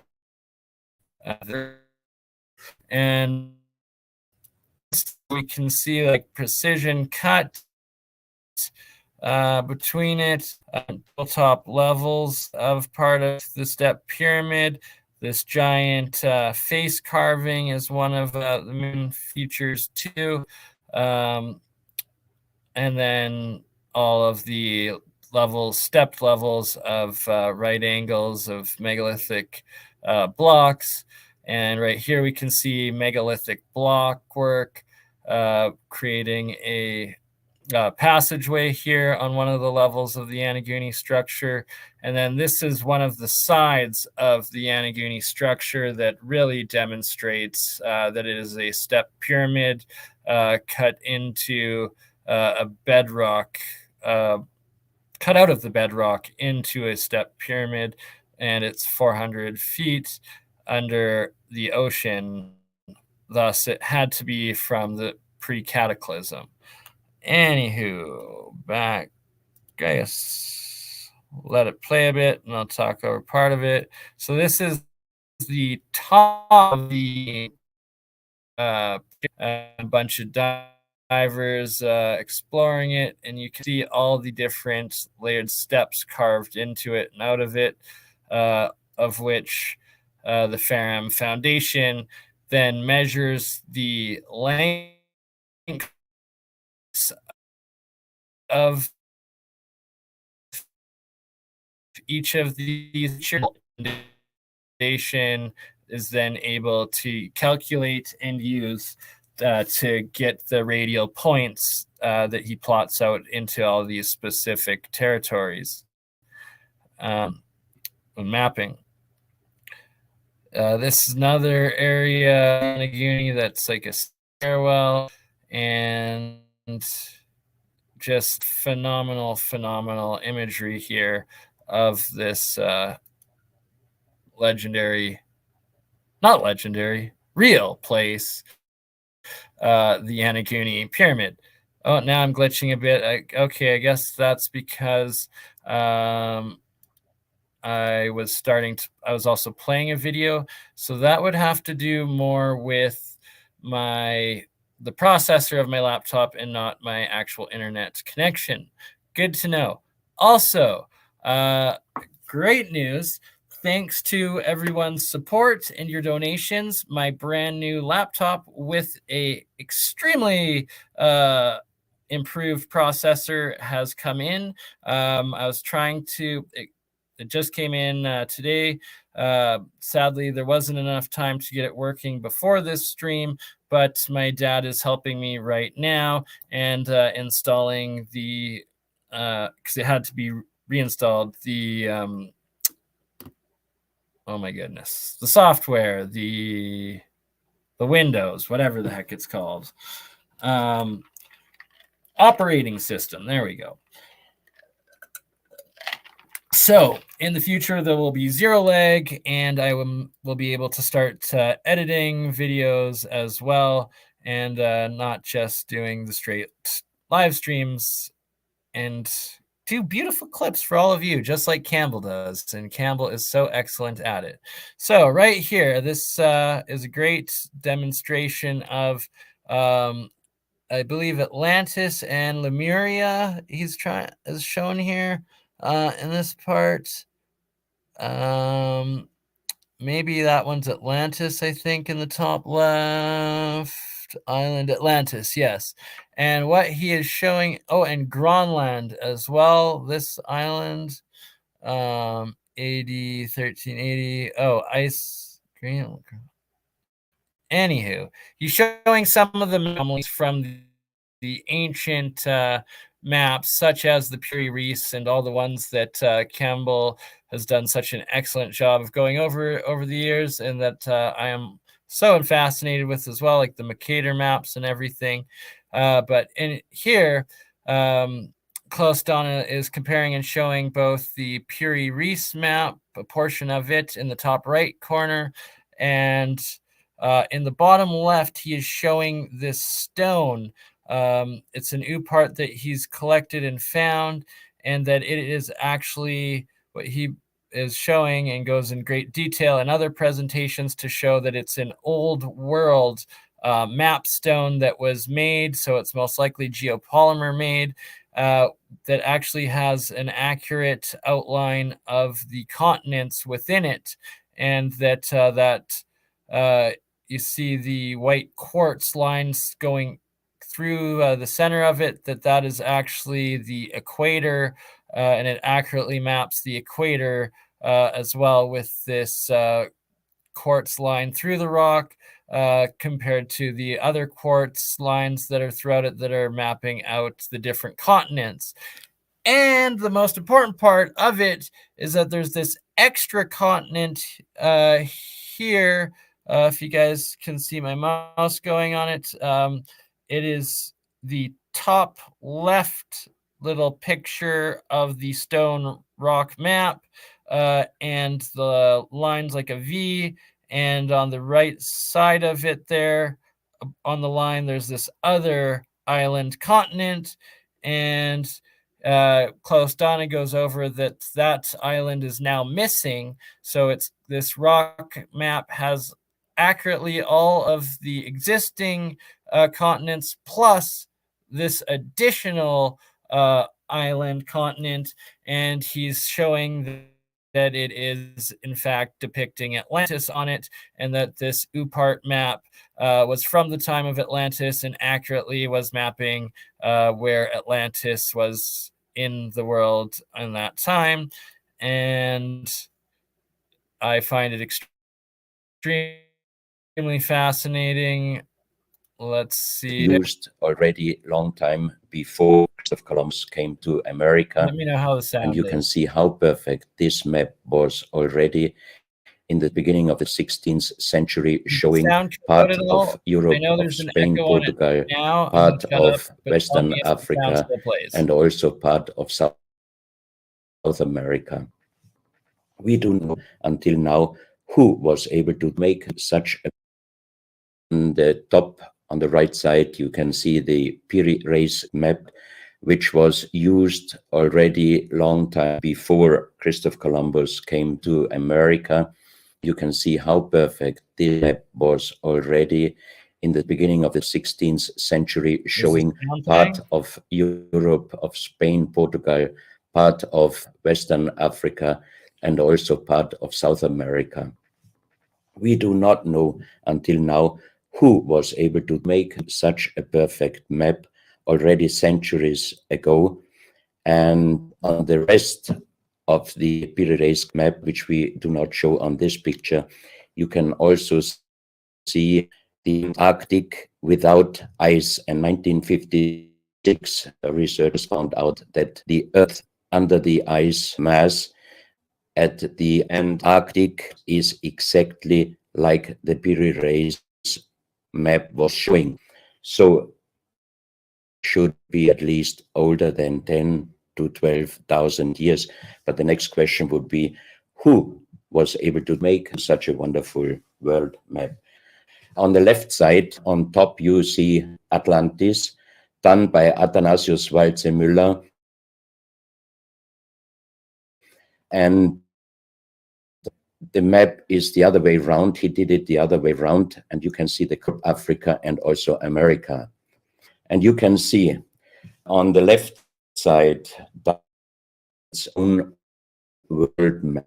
This stone world map was found in 1984 while gold digging in Ecuador in an underground tunnel system with other 350 artifacts which do not really fit any known and existing South American Columbian culture.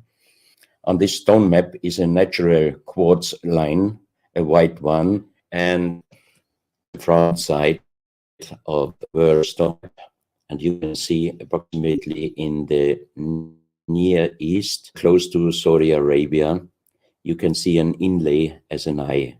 And from this eye to the right and to the left is a natural quartz line going on the right side over India, Thailand, and also there's a long island on the right side, which Professor Kimura's research gave him the statement that from the northeast Japanese island until far down after Taiwan, once there existed a huge continent. But then this world map must be older than at least 10 to 12,000 years. And here's the back side, and you can see on the right side coming the quartz line passing in the Atlantic, a continent, Atlantis, which in our days does not exist anymore. Then the white line is crossed part of South America, and here you have a close-up.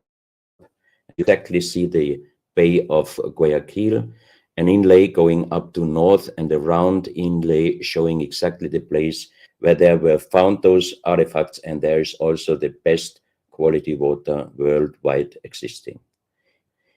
One other very interesting artifact found on the same place in Ecuador is the so-called pyramid with the eye. The eye is an inlay, the stone is gray and white, and you have 13 steps, and it looks exactly like the pyramid with a shining eye on the $1. If you put this pyramid, eye is shining very strongly, and it looks really like an eye, but not. You can see the clay. On the bottom of this pyramid, you have the inlay in little gold plates showing Kurt Schildmann, who was the president of the German Linguistic Association, and he was able to translate this writing. He calls it older than the oldest writing, and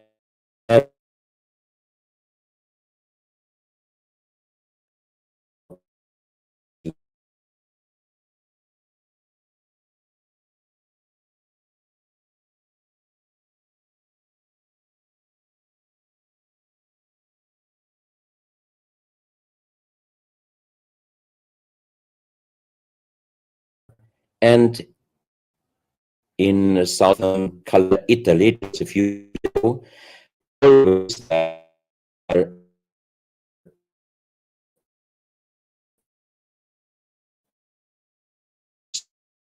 it once worldwide as have been a global civilization older than Sanskrit and 6,000 years.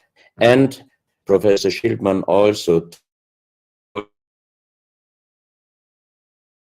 as Indus writing and Easter Island writing. And as he said, this is older than Sanskrit. He called this writing pre-Sanskrit.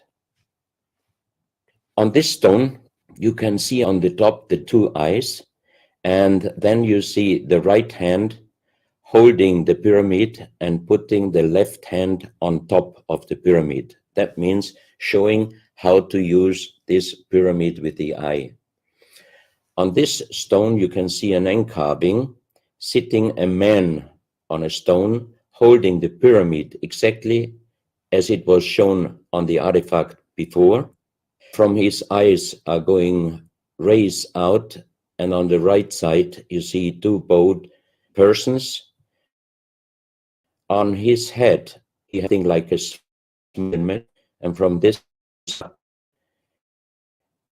antenna to a strange object over him. And you have a photo of the discovered helmet. We could not yet make research or checking what kind of metal was used, but you can see in the center of the helmet that something is missing, and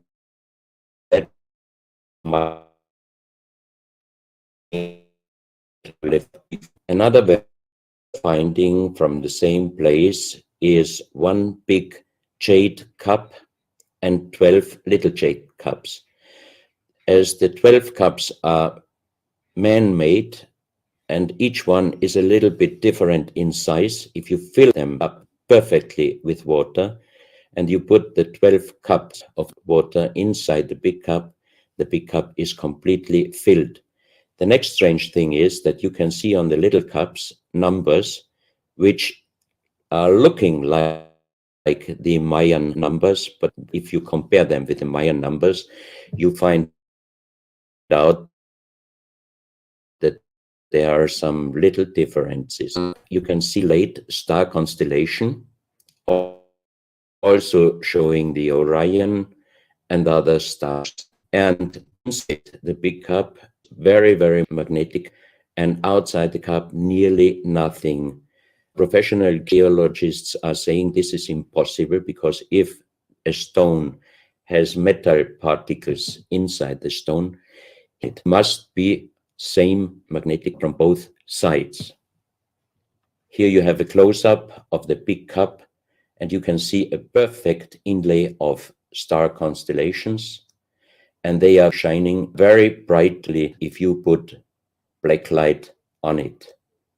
Here you have some small cups that you can figure out more clearly the style of the numbers inlaid in a strange material also shining under black light.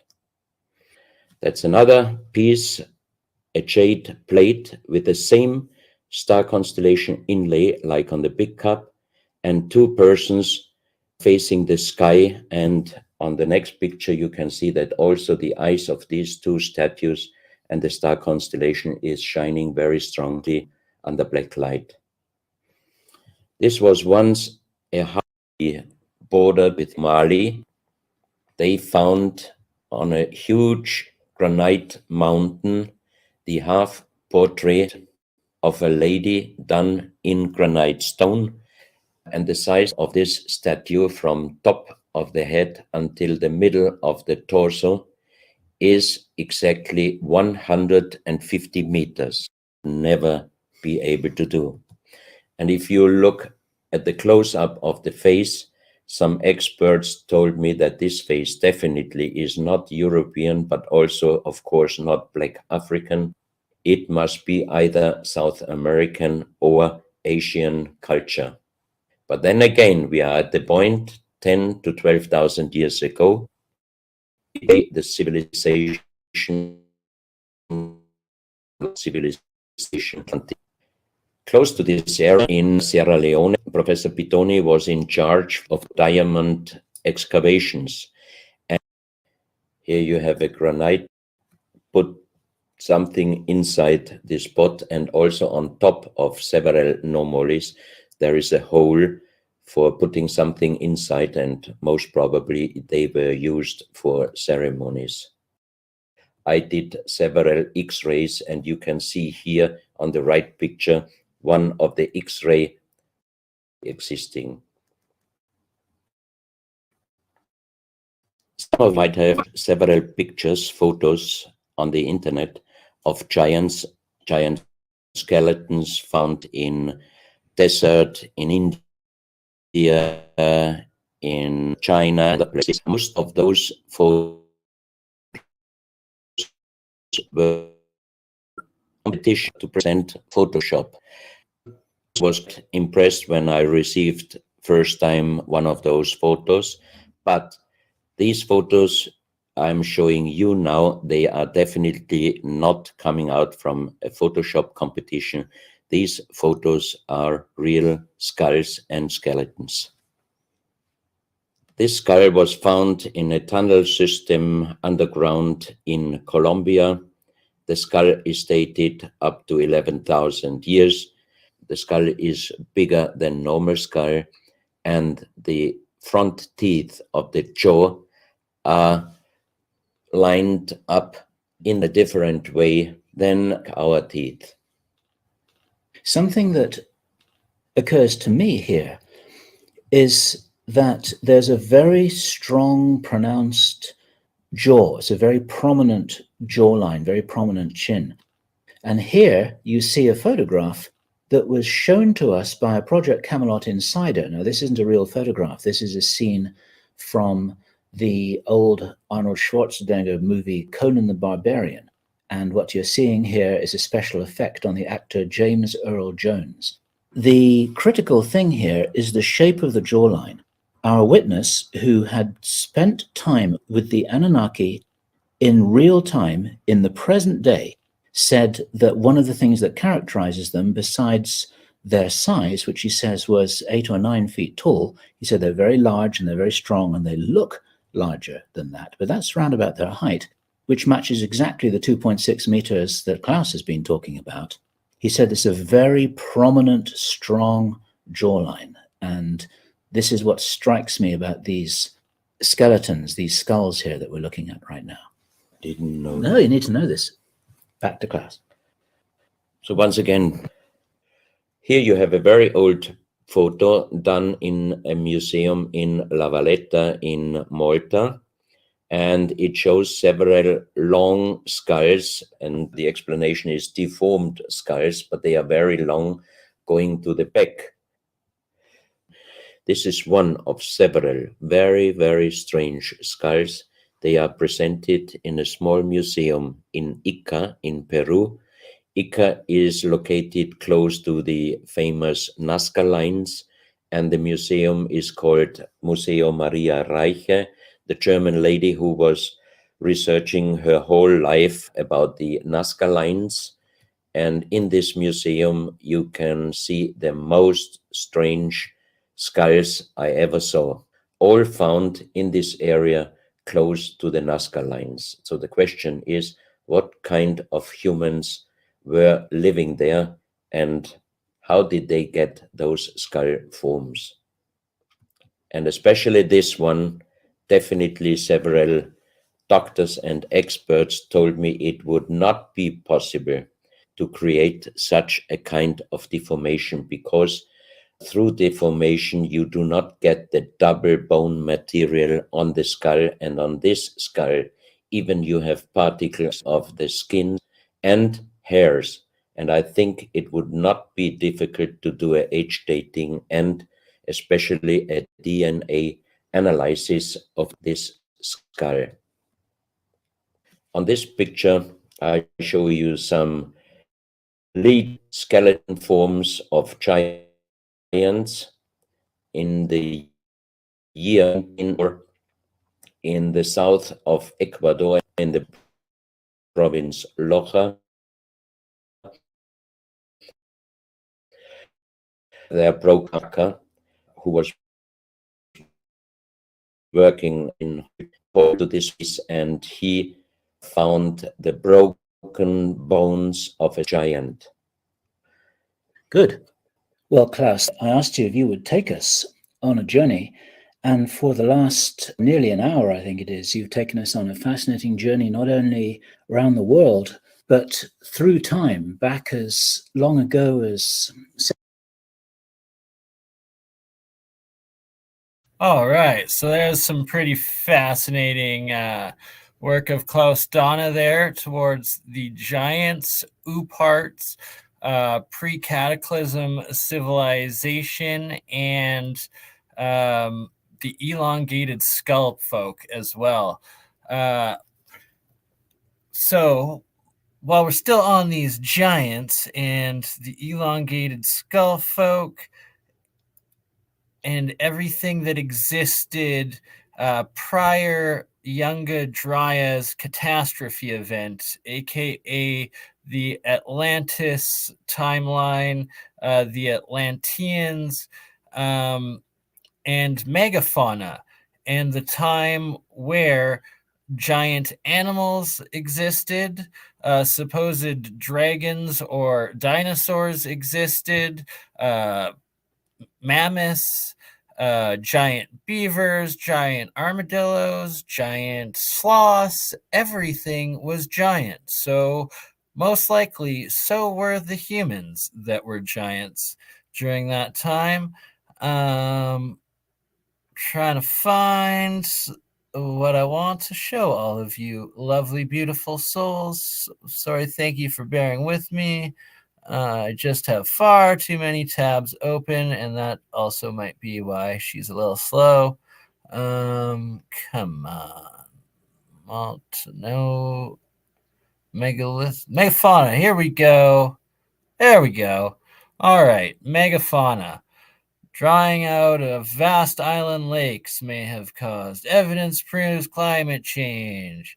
Australian megafauna, right? There's even like every continent. So one of the main story points of modern biological evolution narrative is Australia being separated and the oh my goodness, marsupials, is that what they're called? The like everything, whether it's koalas or kangaroos or even the platypus in Australia.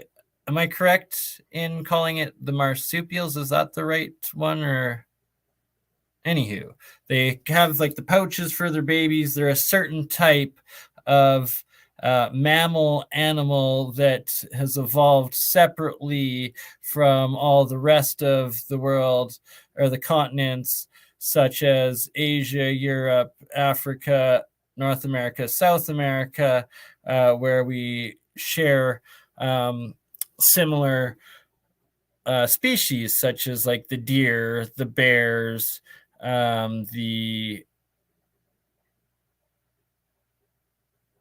I guess lion, tigers. There was the elephants throughout Africa, Europe, and all of that, or Asia, but that there used to be the megafauna of mammoths and mastodons also in South America and North America. Good morning, Marcel Plosier from Holland. Good day, good sunrise. Welcome.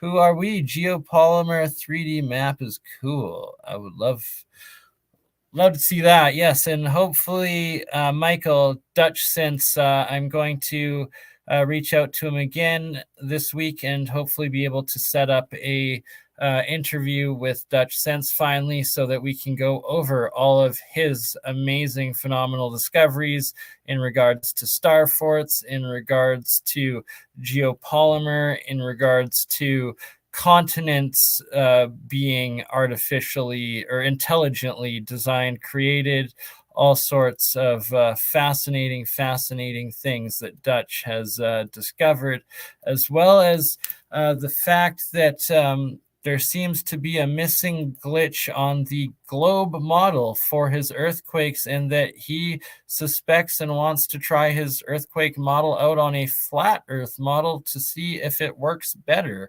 And we will discuss that as well, all sorts of things. So this Wednesday evening North America time, Thursday lunchtime Australia, I will be back with Campbell and joined with Old World Florida channel, aka Dr. Alongo, to talk once again about is Atlantis in Florida, and all sorts of old world anomalies and alternative North American history, and go deeper into the pre-Columbus era of what definitely now has been documented as sorry, I lost my train of thought looking at Zell constantly talking about archaics. Anywho, kangaroos, yeah, marsupials. Thank you, Susan. Yes, marsupials. I was correct. That is the family group of mammals that exist in Australia, and that it seems even Australia, or the marsupials, had fauna too. So it wasn't just all the rest of the world where giant beavers, giant sloths, giant armadillos, and everything else. There was also giant kangaroos and marsupials as well, which adds even more to the possibility, prospect, and probability that there was also giant hominids, aka giant humans, during the time of the megafauna. And if there, why wouldn't there have been giant humanoids or hominids, humans, if there was also giant marsupials, giant beavers, giant sloth? If all the mammals were giant, or even if elephants were exponentially bigger during that time. That's the thing, is mastodons. There's mammoths, woolly mammoths, that were also supposedly roamed the cold areas, or not supposedly, did roam the cold areas, so that elephants existed also in North America, the cold areas, Siberia, everywhere, Europe, but that they were also bigger. There was what are called mastodons, which are the megafauna of elephants. And we see elephants today as one of the largest and mammals left, when in fact, that's just the small ones that remain. They were everywhere, and they were also much, much bigger. So why weren't there also bigger humans? I suspect, as I believe probably pretty much all of you, that in fact there were, just like the Bible states, just like all the stories on every continent, in every ancient history, the legends of the local tribes, all the way to the newspaper clippings as far close back as 100 years ago, talking about giant skeletons being discovered everywhere, especially in the mounds and the pyramids of mid-America, I guess, the Midwest of America. And that there was also even crocodiles. Alligators were way bigger then too. They were also megafauna. So if it was also affecting reptiles, why are humans the only ones? There's even fossil records of massive scorpions, invertebrates, arachnids that were up to a meter in size. Why do they try to hide the human giant reality? The cover up continues, and the more we dig into it, the more we find the evidence of it. See, right? Look at this one, megafauna. So there's the mastodon, and then there's a modern day rhino. So here's a modern day elephant, modern day hippo. Actually, that might even be an older one, because look at the rhino, polar bears. See, anyways, even if the guy on the right, if that's today's biggest elephant, look at pre-cataclysm mastodon elephant, just huge. Everything was bigger. So were humans. It's the only thing that makes sense. There was these so-called dinosaurs or dragons, the giant reptiles. Everything was larger not that long ago. And how can they claim, when our human legends of only a few centuries ago talk about these dragons and slaying giant humans, that they used to exist? We talk about our ancestors wrote about them, talked about them, said they existed not that long ago, along with giant hominids. Why do they deny even the possibility of this reality? I don't understand the cover-up. Giant wombat fossil discovered.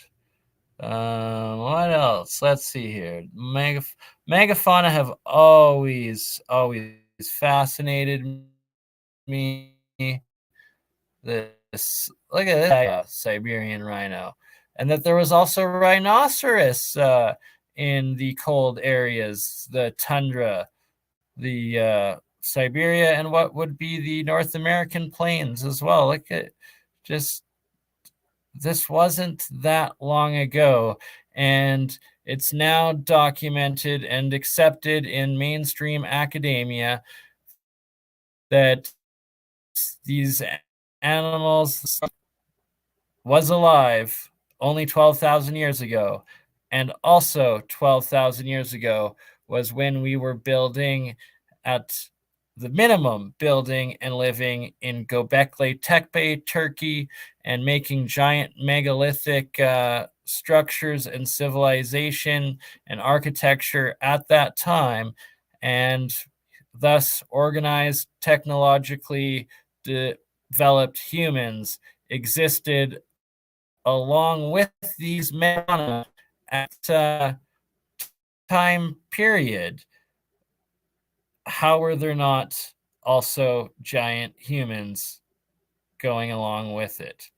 And why do they try to claim the giant reptiles were millions of years ago, while acknowledging and accepting that the giant mammals were as recent as only one reset ago, where dinosaurs had to be millions, but mammoths were only 10,000, and the giant humans would have been at that time, but they couldn't have existed, even though humans talk about specifically that, and that they did live in those days.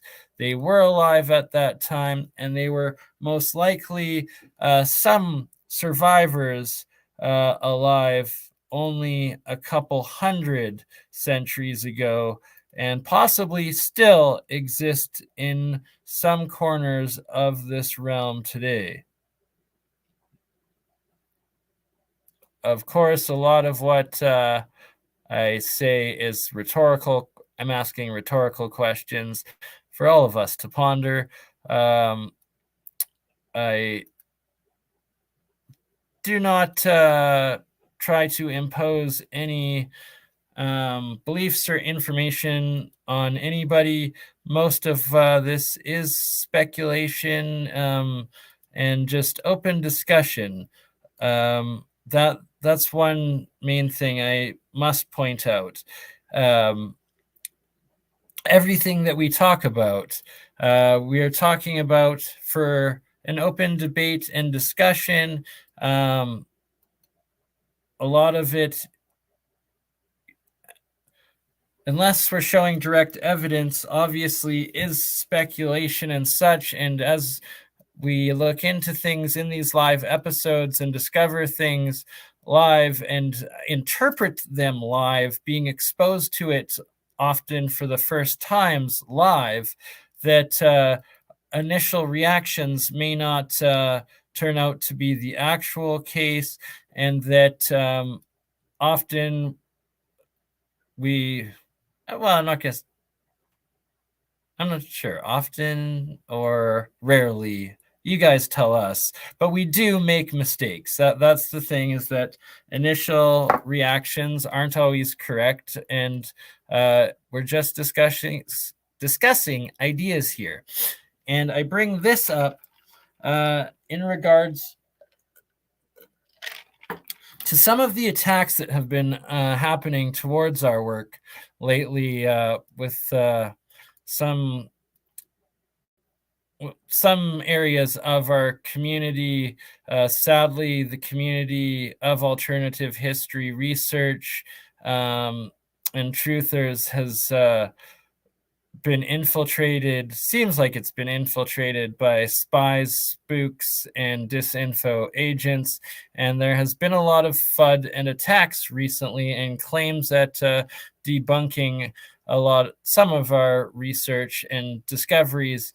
And I'm not going to mention any by name, and we are, myself and Campbell, next week we'll be doing an episode to cover some of it.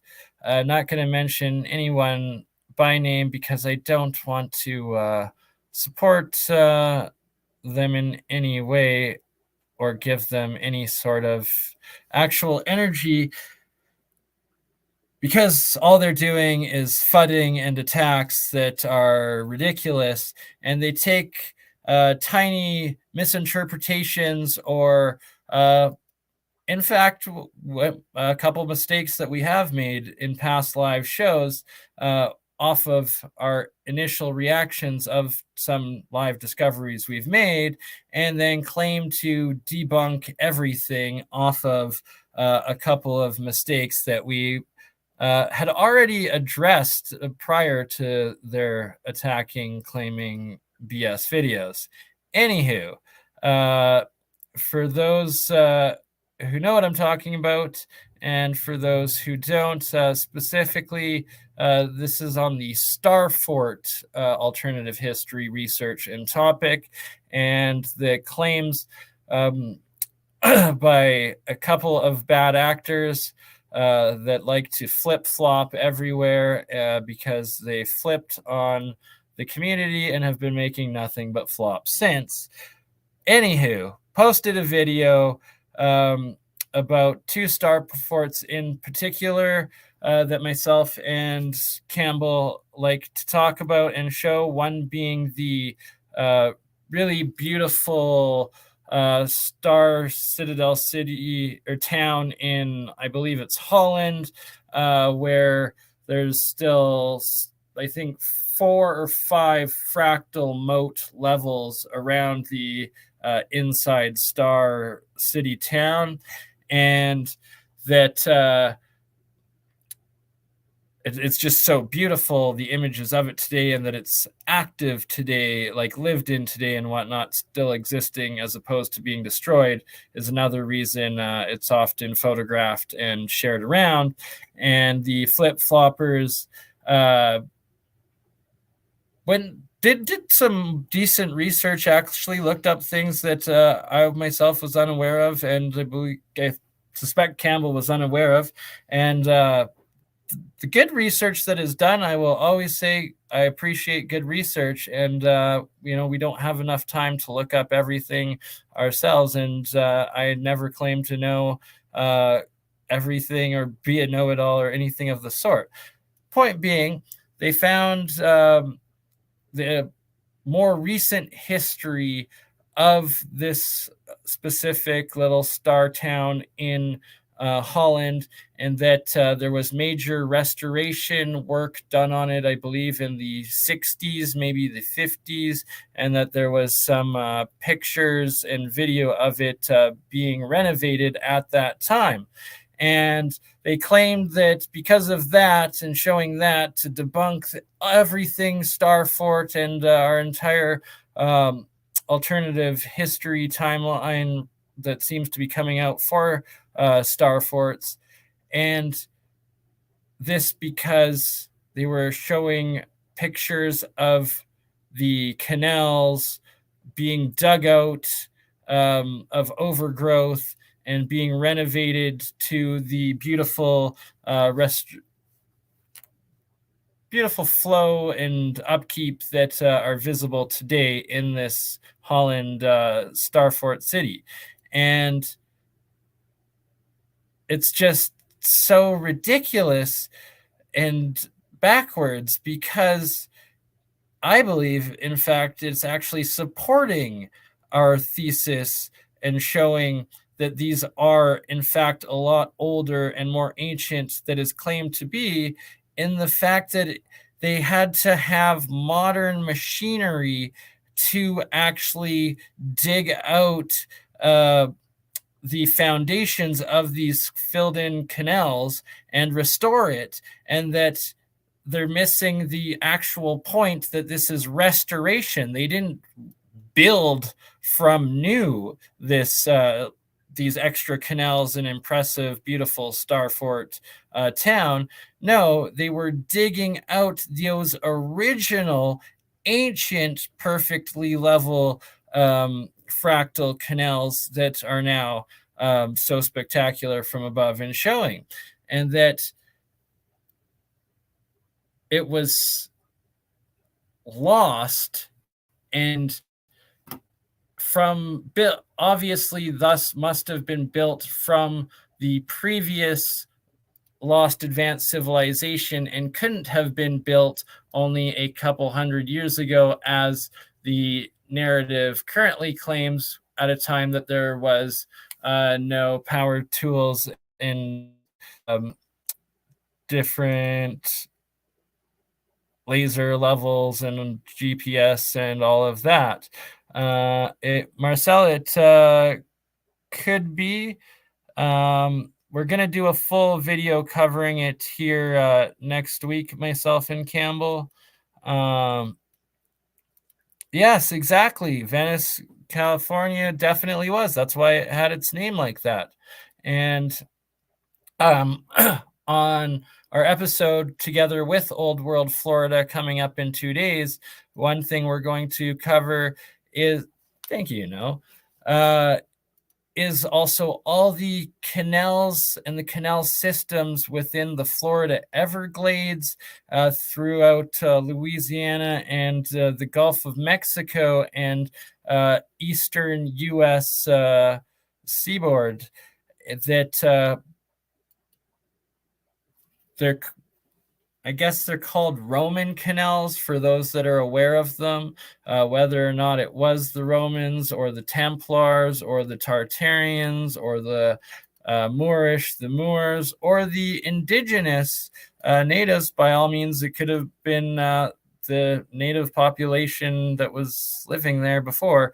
That doesn't have to be an outside technological people. I'm saying that whoever was there at one point made these insane canal systems throughout the Florida Keys and the Gulf of Mexico areas, and they are not modern in any way.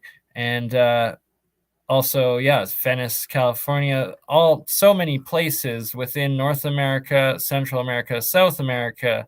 There's all this ancient old world infrastructure from the last advanced civilization, that it doesn't necessarily have to be from the time of Atlantis or Lemuria. It could have been the survivors of that time and what we call the Olmecs, the Mayans, the Aztec, the mound builder societies, whoever it was that was there at that time. But there's more and more evidence now that there was also mixed in a more global trade, that there was also the Berbers, the Moorish, the Templars, as well as the Celtics, and before that, the Sumerians, the Egyptians, the Phoenicians, and pretty much world sea traveling, trading, global societies, people, civilizations ongoing consistently throughout time, and that there were these quite extravagant, impressive cities, infrastructure, and architecture throughout the New World prior Columbus, as well as the Old World. And that, yes, a lot of it could have been also built by the giants, especially all of the architecture and infrastructure that is made for giants. And oh, yes, thank you for bringing up the Solomon Island mysteries all about giants. That's another one I forgot about that definitely goes deep into it. If you got a link for it, please do post it. Giant wasps, right? There was giant everything. It just so crazy. And in Ecuador, there are rumors and stories of a giant tribe still remaining to this day. Who knows how accurate that is or if it's true, but there are the legends and stories of it. And that is one thick, deep, dense jungle that is the Amazon that's out there, and that has been hiding a lot of giant pyramids that the local indigenous say were built by giants that are newly being found and added to the global pyramid network and documentation of this past advanced ancient society of pyramid builders, megalithic builders, and whatever their actual purposes for it were. Okay, so we're at 2.5 hours now. I guess I will go to just under 3 hours. So this is the 20-minute warning. I'm just going to quickly refill my glass of water as my mouth is drying out, and I need to be able to pronounce and keep talking to all of you beautiful, lovely souls. So I will line up a little clip here. And be right back for the last portion, I guess. What did I want to share though? Sorry. And thank you everybody for your patience, staying with us, staying with me now for over an hour and a half after Campbell left, and your patronage. Please do hit the like button. Please share this content out. Please subscribe. Please subscribe to both my channels, Crypto Alchemist, as well as my newly monetized channel, BurnEye, Mind's Third Eye, ScienceGuy. I will post the links right now. First off, this is my BurnEye channel, and we are live on all 3 channels right now: Autodidactic, BurnEye, and Crypto Alchemist. Right now is the stream on my BurnEye channel. I greatly appreciate everyone to go over and give it a like and subscribe if you have yet to.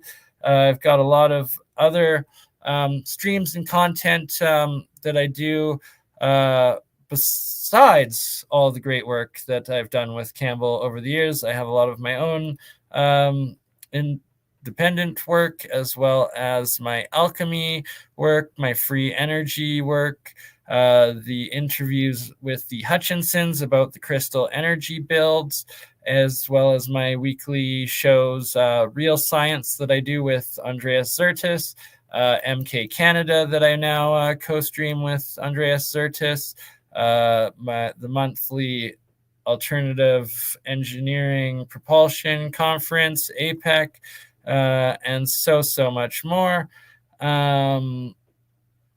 Yes, now I'm blabbing on. What I'm about to play is episode The Father Crespi Collection and the Golden Tablets, a short clip that is from a full stream that I did with Campbell about a year ago. And it's very fascinating, the Crespi collection, and how similar it is to a lot of Klaus Donna's collection, as well as the Burroughs Caves, the Illinois Cave, and the other different golden tablet sites and discoveries in North America and throughout the world, even, that have been found over the years and come forward. And yeah, so me and Campbell will also be doing an episode on this in the coming weeks. And our second part in the Is America Egypt series, which is not to be confused with Is America Atlantis series with Old World Florida in 2 days' time. All right. Artifact Crespi collection. Yeah, and that's like that. That of that's apart from Gilgamesh. That's oh, there you go. Look at that, look at this sphinxes, straight out of Mesopotamia. And that looks very Egyptian, right?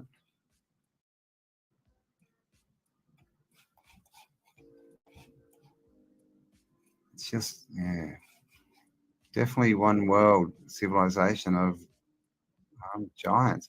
This is interesting. Who's that guy who does that collection and he's got the pyramid and it glows? It's got a big eye on it. I can't remember his name. Donna. But yeah, the pyramid. I mean, look at this. You are talking about, he's a German guy, I think. yeah, Austrian. It will come to me in 2 seconds. I want to say Alf, but it's not Alf. Biting my thumb as I think. This would drive me nuts. The lighter hat on. Look at that. Right, like that's a Pope hat almost. Yep. And look what he's wearing. And look at the language written into the tile floors too. Yeah, down here. Like that's got to be an Atlantean from the moment I first saw that golden engraving. Parts by what is this called? Man, this is driving me. I wonder if that's original. It's the first thing that went in my head, Campbell. Yeah, 60 degrees, right? There, one of the very first priests. I mean, this An is igloo with a rabbit on top and a giraffe and an elephant. Deer. Yeah, the elephant, right? Like, but is that a woolly mammoth maybe, or a baby mastodon in this igloo time? Is that pre-cataclysm? This is my guess. Is that a rabbit? That's a kangaroo on top. That's not a rabbit. Oh, this. Look at how its legs are and its hands. Yeah, could be. Is that a pretty roo or long, no? aren't they? I don't know. It could be. It's got like, yeah, the big sort of long feet, hasn't it? I mean, rabbits don't have legs like that. And yeah, rabbits' legs. Elephants, right? These are from South America.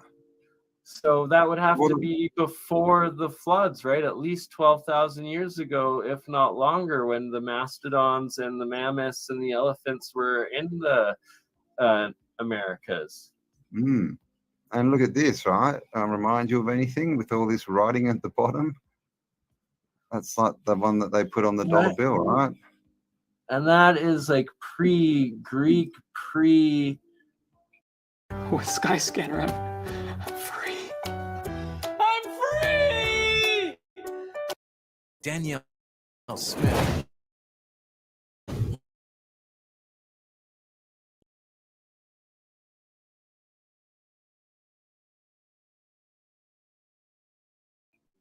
God knows what that is. Yeah, very, very old. I mean, I heard that that English, or I think it was English, they created it language all the letters 98. I forgot what language where I heard that, but they've just messed. I mean, so many pyramids, right? Just messed up language so much. Are those gray aliens? What the heck? The hell is that? Green man? Are those Martians? What? He looks like the that Martian. What was that? That Martian that used to ride the motorbike with that song. Oh no, Frog was a frog, wasn't he? Crazy Frog, yeah. Oh, like the two. And always these snakes, right? Snakes of energy or whatever they are. But yeah, there's a good look at the language. I mean, so it's not that too dissimilar from now. That's a Proto-Slavic language. I'm seeing Russian letters in that alphabet. The L there, the shish, which would be the M. This one, yeah. But that's also English, Spanish language like it too. And then elephant there. I mean, and in South America, so. Once again, pre-cataclysm. Yeah. eagle.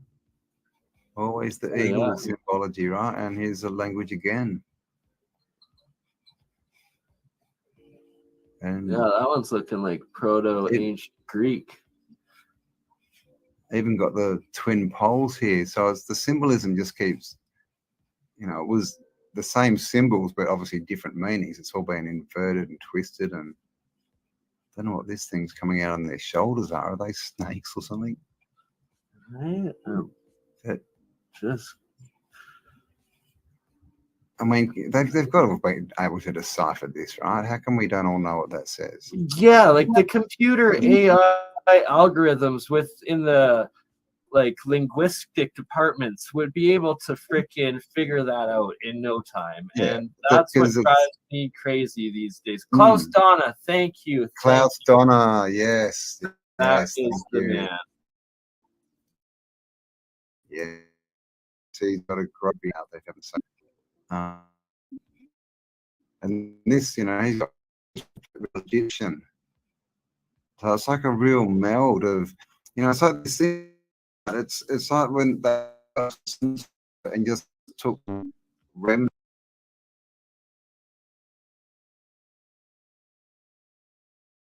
All right, so it was getting a little glitchy there. Once again, that's because tonight I still had to run off of my old laptops.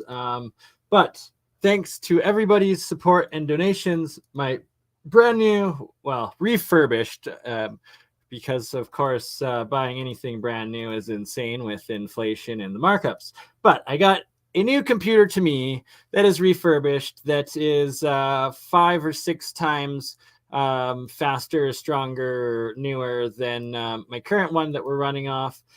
Exponentially increased processor power, storage space, and everything else on it, that it should be able to finally handle the needs and requirements of doing these multi-streams while also playing other videos and streaming through it, as well as the capabilities finally for myself to get some editing software and start making and editing videos on out of all of our epic streams, condensing all of the research that we've done together over the last couple of years, and turn it into short, summarized, structured video clips and short videos for everybody, as I know they're much more popular than these 2 to 3 hour long streams, and that desperately need, especially for reaching the masses and the general population, short clips, to the point videos showing and exposing all of these new discoveries, this ancient architecture, and putting it all together so more and more people can break out of the indoctrination and make up their own decisions, or at least be inspired and question the narratives that have been imposed upon us, and see the world, the amazing world, and the amazing history that has been hidden from all of us, and the possibilities, how much more advanced possibilities of the past, which then makes the future and the possibilities of a exponentially better future all the more within our grasp and hands and reality. And this wouldn't be possible without the support of all of you beautiful souls with us today, with us tomorrow, and that have been with us over the past few years as we've done this. I'm speaking for both Campbell and myself, obviously. 2 years now for myself that I've been doing this, and working with Campbell, as well as making my own videos and content. But I have been doing my own research and interested in these subjects and matters for at least 2 decades, as well as over unity physics, free energy, and all of that. And the alchemy, monoatomics, monoatomic gold and silver, colloidal gold and silver waters, how to make your own monoatomic gold, silver, and colloidal waters. All of that over on my channels, Crypto Alchemist and BurnEye, mine's Third Eye Science Guy. I'm going to be doing at least going to try to make a weekly stream segment on alchemy research and monoatomic research, also called ORMUS, acronym ORMUS, orbitally rearranged something molecule.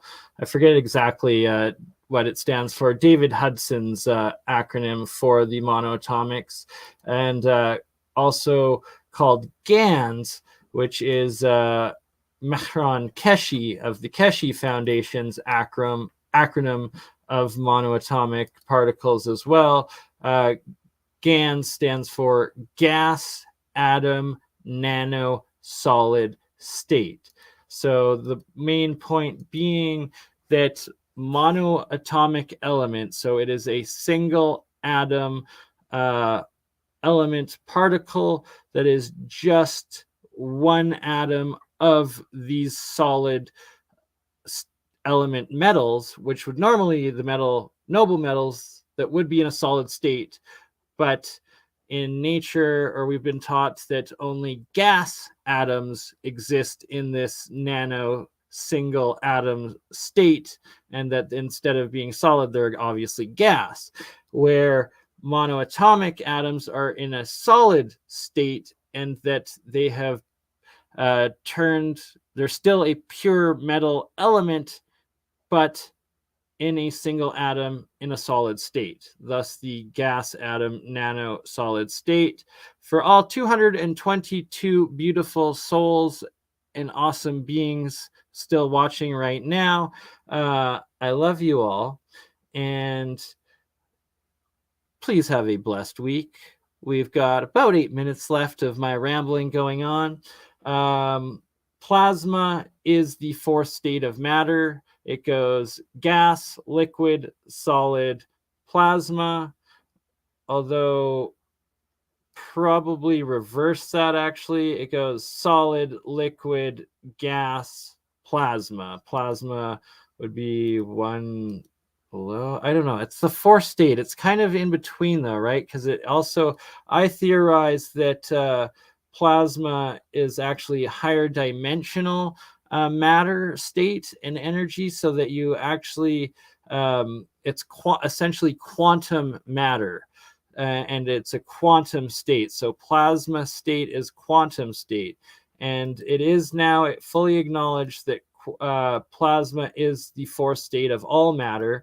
Your noble gases, so something that naturally exists as a gas atom or gas state element in our environment, when it's in its plasma state, it's called ionized gas.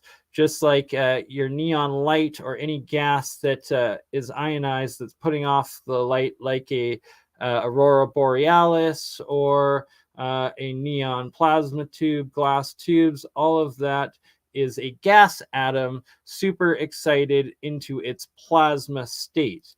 And science calls it ionizing gas, but now they also recognize it's plasma state gas.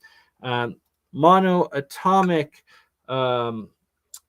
noble metal elements in their plasma state, single atom state, are this monoatomic, pure, fluffy, single atom white matter. And it's what the ancients, all the legends of mana, all the legends of the Fountain of Youth, essentially, also called, I forget the exact terms of the Eastern alchemists and the Orient. It will come back to me. We'll be doing more episodes specifically on the history of alchemy, the science of alchemy, Oriental alchemy, Arabic alchemy, as well as Hermetic alchemy and European alchemy of the Rosicrucians, and the super advanced science that alchemy really is, and their understanding. Exactly. Good call, Michael Joshua Lewis. Known as giant's food, monoatomic gold. And also great question, Derek Ning. Yes, see, I was actually talking with my mom about this earlier. The plasma in your blood. So plasma means that something in your blood is in its fourth state of matter, and that life energy is in plasma energy, essentially, and that cellular, your cells essentially exist in a plasma state, at least your blood cells and pretty much all cells, and thus why I theorize, and what has been proven so much through the tests of Ormus on agriculture and the Keshe Foundation's tests of medical with the GANs, and how it stimulates and recharges cellular life and increases health, supposedly cures different viruses and disease. Of course, none of this is actual medical advice or health advice. This is just scientific research.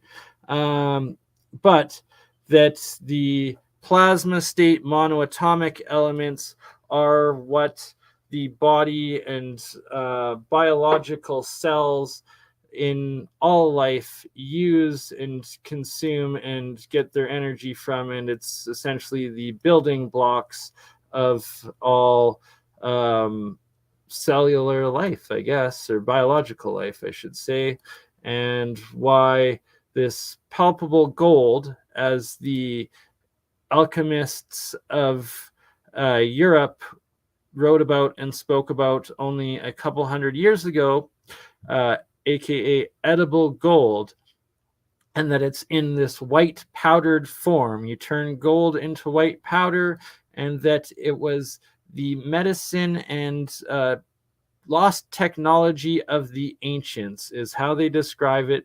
And they also describe it as a super cure if you are able to get the real version of palpable gold. The problem being that if you don't get your gold or your monoatomic, your metal elements into monoatomic state, and instead you get it in a diatomic state, aka as an oxide when it's blue or teal or green, or as a hydroxide, or if it mineralizes into other particles with other elements, then you instantly get poison from it and start developing heavy metal poisoning amongst other negative, extremely negative health effects that will quickly be caused by the wrong state of these metal particles. It has to be in this white, fluffy, single atom, monoatomic matter, or GANs particles, or Ormus particles, if you want to call it that. It's whatever you want to call it by. It has to be in this single white, palpable state, or to get the good effects. Otherwise, you get the exact opposite, and you get this blue-green diatomic poison, or red state poisoned, and you'll do the exact opposite. So don't try this at home. If you don't know what you're doing, it's not health advice. It's just research from ancient sources, as well as experimenting upon myself, where I have been drinking just the colloidal water of the monoatomics. Because another thing that I've heard a lot of cases of people that have consumed the monoatomic matter, so it is the right healthy plasma or quantum state monoatomic gold and silver matter that they eat, but that it's so strong they go absolutely insane. They lose their mind. They get different types of psychosis.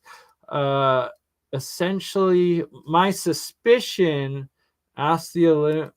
hopefully I'll be able to clone. No, I don't know if I'm gonna clone myself. How about I just develop the Fountain of Youth, and no clone needing, I just extend the life for a very long time. And hopefully we all are able to create our own Fountains of Youth, making the colloidal waters out of silver and gold. For anyone that's heard of colloidal silver, there's lots of actual good sources and producers of colloidal silver water out there that you can buy at your local health food stores or pet stores, all sorts of stuff.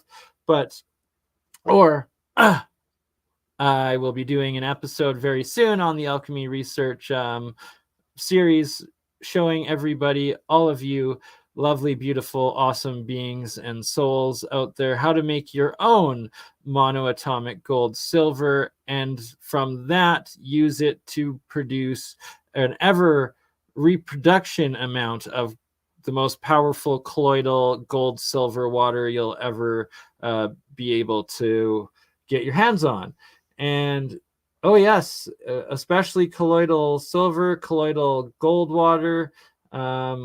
The monoatomic gold combo with colloidal silver gold water that I put on my garden this summer. I watered it once a week for 2 months. My lettuce, for those that haven't seen it, I got a lettuce plant that grew almost 6 feet tall from this powerful water. And that is something I do recommend everybody trying at home that wants to get into this alchemy, monoatomics and all of that, and start experimenting with it, is applying it to agriculture.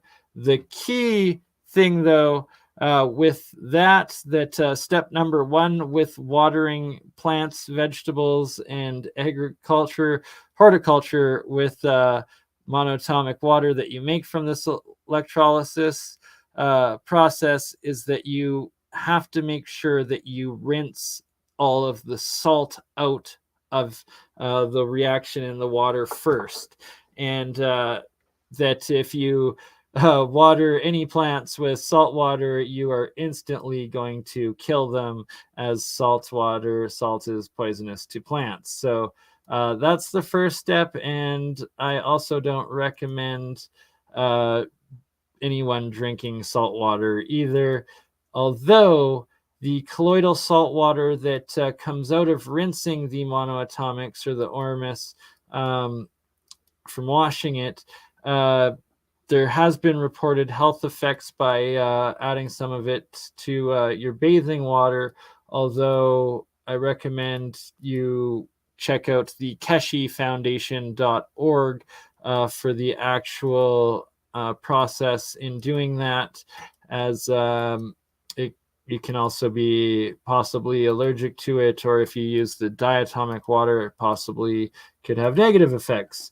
Thus, don't experiment on yourselves or on any animals or people unless you follow the precise directions of people qualified to give them, such as the Keshe Foundation's health unit and biology unit where they're in partnership with some hospitals and university research labs. Anywho, bathing in heavy salt is the best. Exactly, right? Already, like Epsom salts in bath, stuff like that. So the colloidal silver, colloidal gold. I also do colloidal copper and zinc waters. And I have bathed in it myself, and I've only experienced proper or positive effects from it personally, but I'm not endorsing people try it at home. Distill it. Yes, distilled water is recommended for starting. Nice. That's amazing, Star Char Lima. I actually am a quite frequent participant. Well, I used to be a participant in the Knowledge Seeker workshops of the Keshe Foundation, KFSSI, but I still do watch the Knowledge Seeker stream once a week, and have participated in a couple of the plasma reactor workshop groups with Rick Cramond, a great individual of the Keshe Foundation, and I email back and forth with Rick Cramond of Keshe Foundation, great individual, and hopefully I'll be doing a stream with him here, or at least a recording in the next month or so. And I've been talking to him on figuring out how to do a series of with the Keshe Foundation and with Rick Cramond of making our own Magrav coils, but specifically and intentionally making them to the most recent Keshe Magrav blueprint specs, and that we'll be making, there'll be a few of us each making the foundation or the Magravs together, these coils, and testing them and hopefully verifying the free energy over unity that comes out of the Magrav units. But we'll be doing it under the supervision and direction of the Keshe Foundation, and hopefully specifically with Rick, and thus making sure that we don't do anything wrong and that it's a valid production and test of the Magrav system. And that's another big thing with a lot of the FUD, a lot of the debunking on free energy devices out there and channels that are disinfo agents out there. And there's a few of them. I'm not going to name the specific ones today, even though I suspect and know for sure that there are a few specific ones, and have also been told by very, very respectful, higher up and smarter people than me in the free energy cold fusion LENR community of some other disinfo, pretty big channels out there that like to debunk or also like to claim that they do free energy, yet somehow none of their devices ever work, or they try to get you to make other inefficient devices that are pretty much garbage, and claim that their versions of rebuilds of other people's proven free energy devices don't work, so those devices don't work, when in fact they have intentionally produced them wrong. They will intentionally leave out one or two very small, almost unnoticeable things or steps or pieces of the devices, but that are crucial for the devices to actually work. And I've seen it's done with a few of the supposed free energy research group YouTube channels out there that have made non-working Magrav coiled devices, and I know that their versions don't work because they intentionally missed a step or mismade it.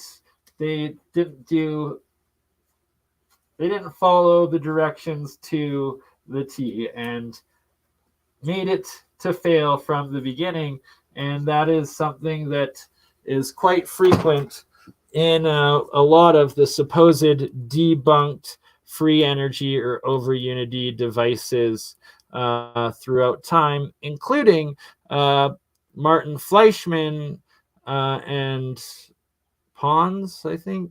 But the original Utah cold fusion discovery and announcement and process, it's well documented that the supposed academic debunking and failure of that cold fusion process was created and designed intentionally to fail from the beginning, as those who were reproducing it to fail left out crucial steps and crucial pieces of the devices. Good question. No, I wonder what the Sanskrit is for Ormus. Yes, right? Good point. And that is another episode I'll be doing on my alchemy research series.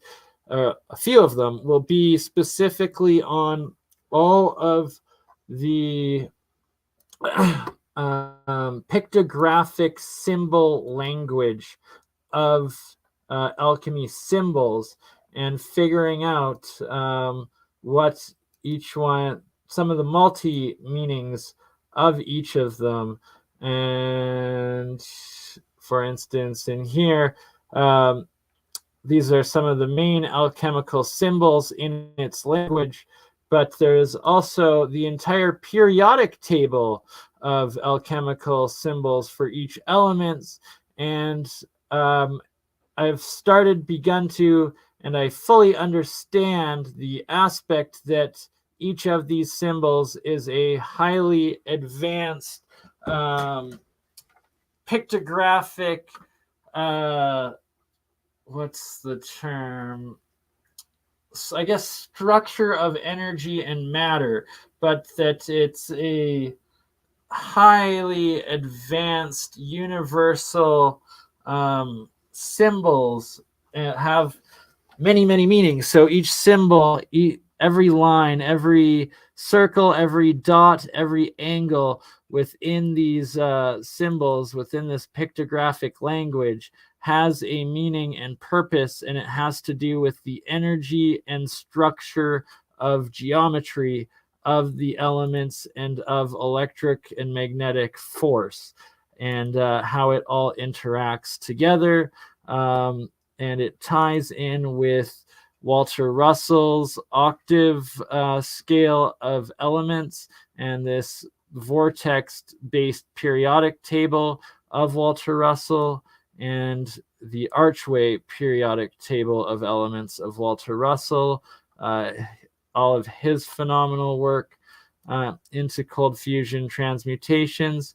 And here's another one of commonly used array elements symbols of alchemy. And to the average individual, if you've looked at electrical engineering symbols, the similarities are almost identical, and especially like the sun here, it's like the right-hand rule of right-hand rule of electromagnetics, the force, how if you go like this, right hand, this is the current going straight out of the dot, the circle being the field rotating around the direction in the current, and well, that's gold. It's the exact same thing, and it's all electromagnetism, cold fusion, and states of energy transfer within matter and the elements.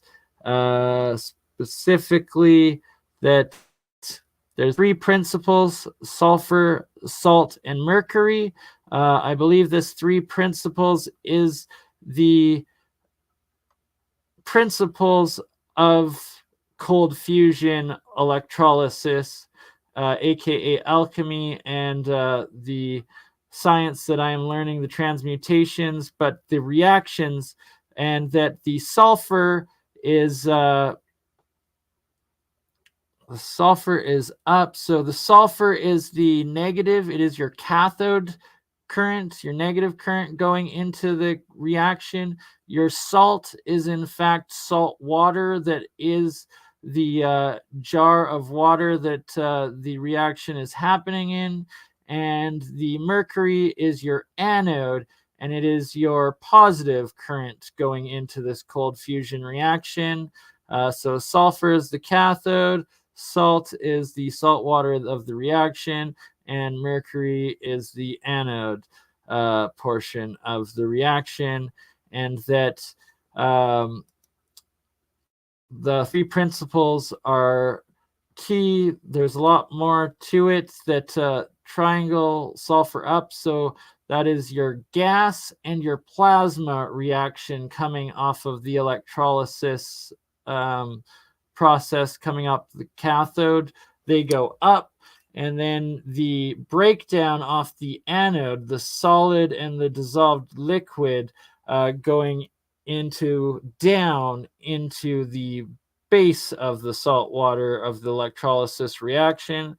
So you're using elements and in the equation of the reaction of what you're forming through electrolysis by breaking the water into hydrogen and oxygen, and then the different chemical compounds that are coming off the cathode anode, such as the oxides, dioxides, hydroxide, all of that sort of stuff can be calculated out of what metals or elements you're using on your cathode side and your anode side, aka your sulfur and your mercury, and then the salt, what sort of salt, what elements you have in the actual water dissolved in your electrolysis in that cold fusion reaction. It's actually super advanced science.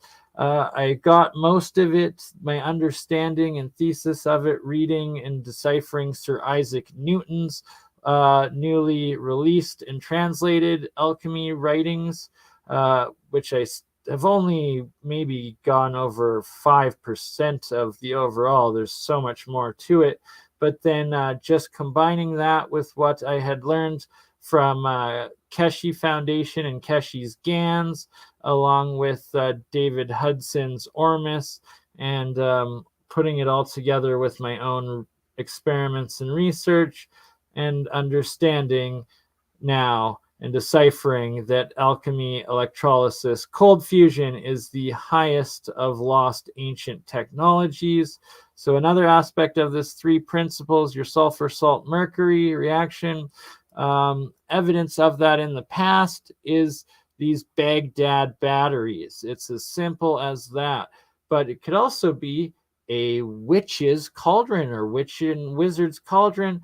You using a copper spoon into that salt water and iron cauldron, and that right there, the differential between the two, you're also getting an electrolysis cold fusion reaction, and it could explain some of it, and it ties into especially the science of alchemical medicine of the past, and how they took the oils or the essence of plants, herbs, medicines, and animals, combined them into these elixirs, lots of which worked and then a bunch of which didn't, but that it's theoretically is actually not just theoretic. Now I'm starting to prove it and decipher and show it's a high advanced science of all aspects of medicine, biology, chemistry, electricity, cold fusion, nuclear, atomics, and so much more. But on the micro side, on the inductive, on the not endothermic reactions, entropy of formation, matter, and electrical reaction, I guess, and Alchem, it's electric chemistry, electrolysis chemistry, electric chemistry, however however you want to put it. That's why it is alchemy. It's the combination of electricity and chemistry. No doubts about it. And yes, sum it all up. That is what we will be doing and going further into on my soon-to-be weekly alchemy series streams that I'm also going to have be doing with Juan on Juan. Juan, the amazing Juan that the homunculus episodes and research is done by, and Esoteric Gold. Shout out to Mike down in Utah, another excellent alchemical experimenter, and has his alchemy lab where Esoteric Gold is doing the chemical ancient alchemy process way in a lab. I am doing the electrical electrolysis process way of a lab, and that we are both getting parallel results and verifying so much of the legends and ancient alchemical sciences and writings and practices. And the point being, Isaac Newton states in his alchemy writings, all matter and metal elements can be broken down into their most basic, and he calls it mercurial matter or mercurial form. And he says it's a white powder, pure white powder. And I have reproduced it out of more than 10 different metals and broken down more than 10 pure metal elements into the same identical white, fluffy, monoatomic plasma state matter, and also gotten the 6 other colored particle states of metal elements transmutations that Sir Isaac Newton speaks of.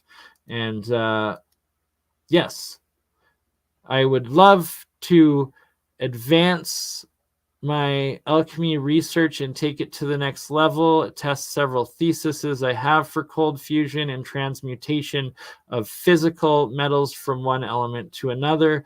Currently, I am lacking the funding and equipment. For anybody out there that has either an old any variacs, I desperately need 2 variacs, but even starting with a single variac would be a huge help for me to be able to do new tests and take my experimentation to a whole new level.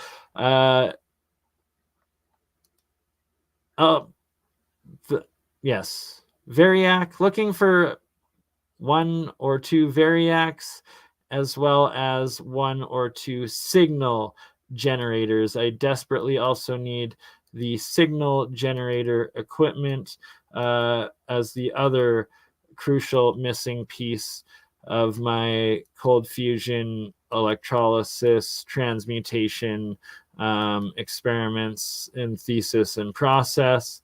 So for all of you out there, anybody who may see this or hear this and have an extra spare variac or signal generator that you could possibly donate to the cause, you would be doing one heck of a huge favor and make it possible for me to advance my experimenting to the next level.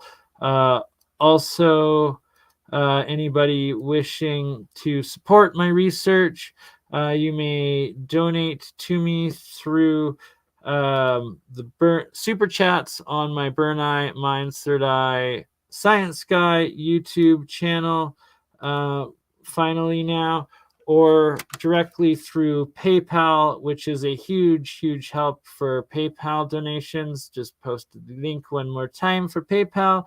But I'm extremely broke ass. I need to get a job desperately to start paying covering some of my expenses as I was able to do the YouTubing full time and get started during the COVID lockdowns due to government aid that I had qualified for, but that has long stopped for almost 8 or 9 months now. Thus, I am extremely broke and it's unsustainable. I desperately am pursuing finding a part-time job at the very least.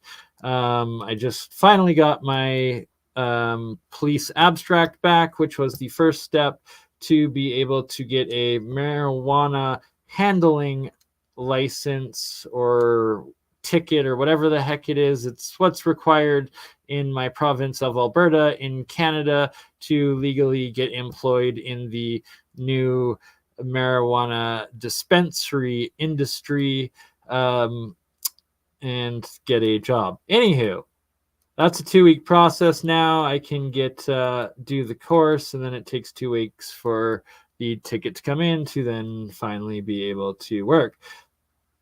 But that's happening because I'm 2 months behind on my rent for my storage unit for my silk screening, which is the business I owned and ran before all of the lockdowns. My main love and passion and trade is printing clothing and specifically shirts. My clothing line, BurnCron Exports, aka I'm Bernie and I burn chronic, thus BurnCron.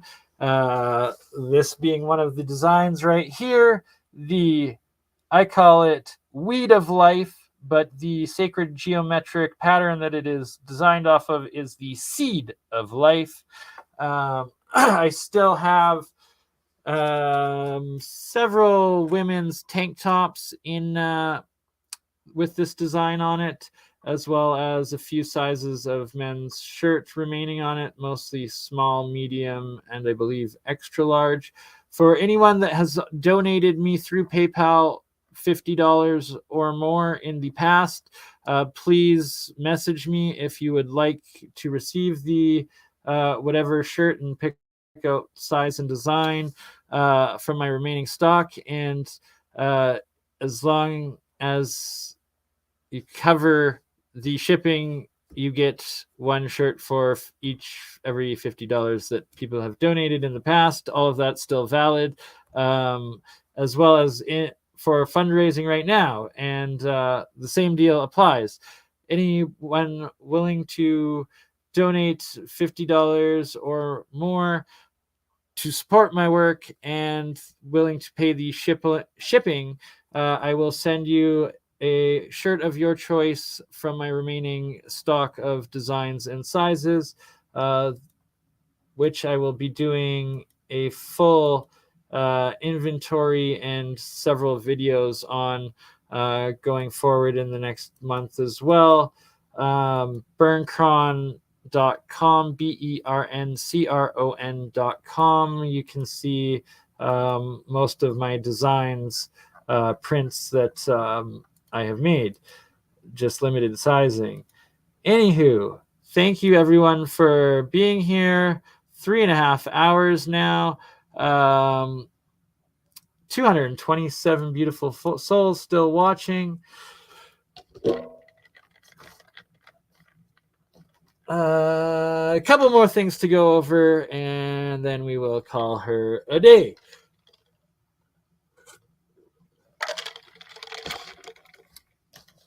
So, with the donation had received so far, on Black Friday, I bought the new laptop that has now arrived. My father is installing the operating system on it, so it will be set up for the next stream in 2 days' time with myself, Autodidactic Campbell, and Old World Florida.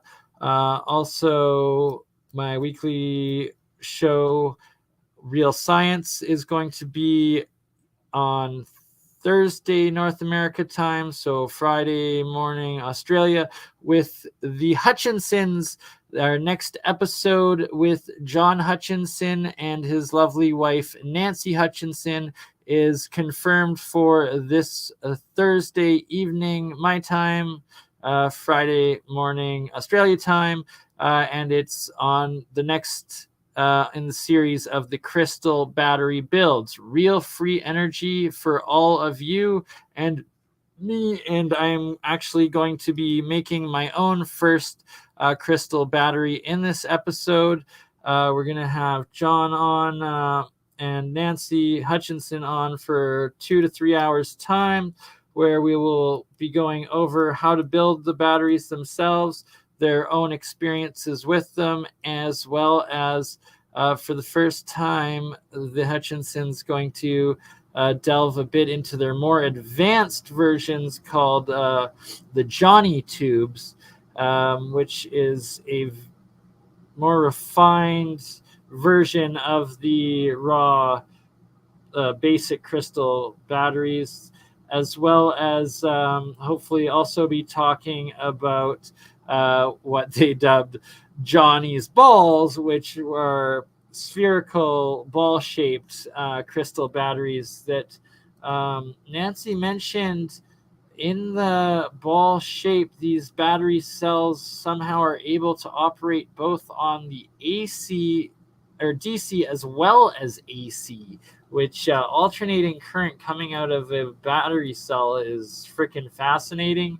So for anyone out there that understands a bit of electrical engineering or interested in the Hutchinson effect, John Hutchinson's work, and or energy independence, your own free green energy, and at the very least backup batteries that never go bad and last forever, I will be teaching, well, I will be building, and the Hutchinsons will be teaching how to make the crystal battery cells. And this should be Thursday evening, North America, Friday morning or afternoon, Australia time. And this is after the Wednesday with Old World Florida, myself and Campbell. Zertis also does MK Canada. I co-host with him every Thursday evening as well. So first it'll be MK Canada with Zertis on Thursday, and then after that we will be doing the Hutchinson Real Science crystal battery cell build. Please subscribe to my BurnEye, Mine's Third Eye ScienceGuy channel. I just posted the link in the live chat for that one last time. Also my Crypto Alchemist channel on YouTube if you have not yet.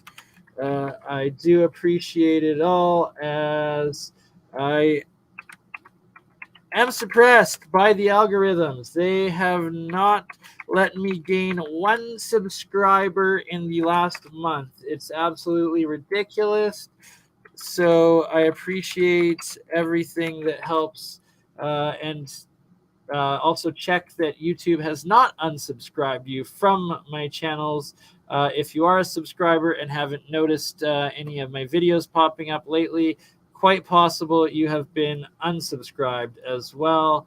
Lastly, I desperately need, please, all of you beautiful souls to subscribe to my OdySee channel, and which I'm also posting in the chat right now, because I need to gain 100 subscribers, which I am below on OdySee, to be able to live stream to it, as well as my Rumble channel. I also desperately need subscribers for to be able to reach 100 subscribers on Rumble, to be able to also live stream to Rumble.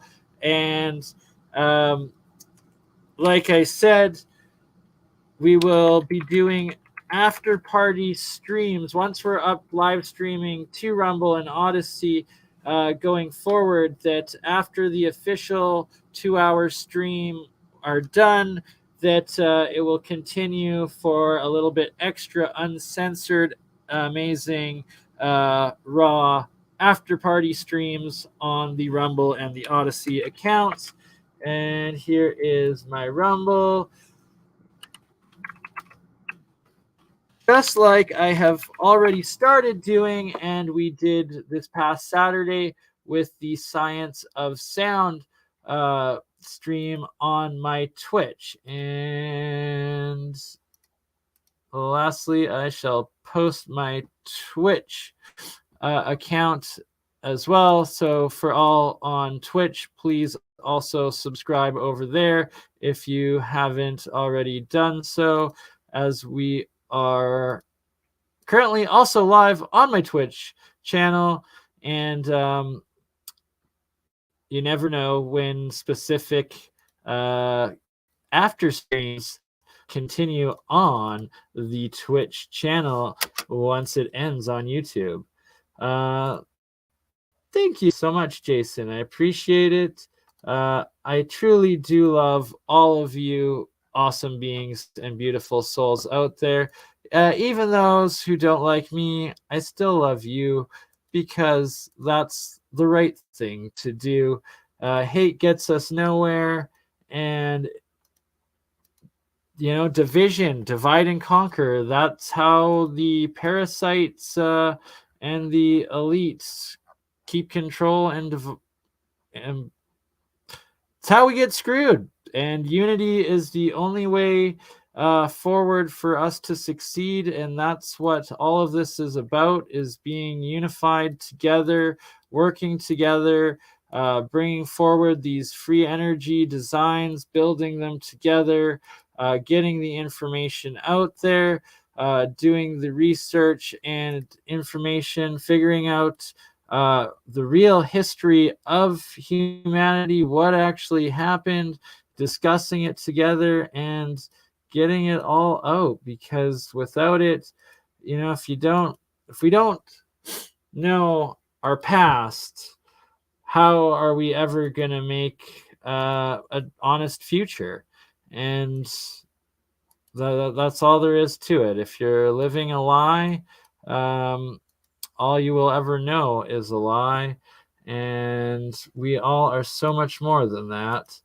And I, for one, see and plan and actively work every day towards a better future for myself and those around me, and hopefully as many of you do the same, because there's nobody else is going to do it other than you and me, and that's all there is to it. So I love you all. We will see you on the next one.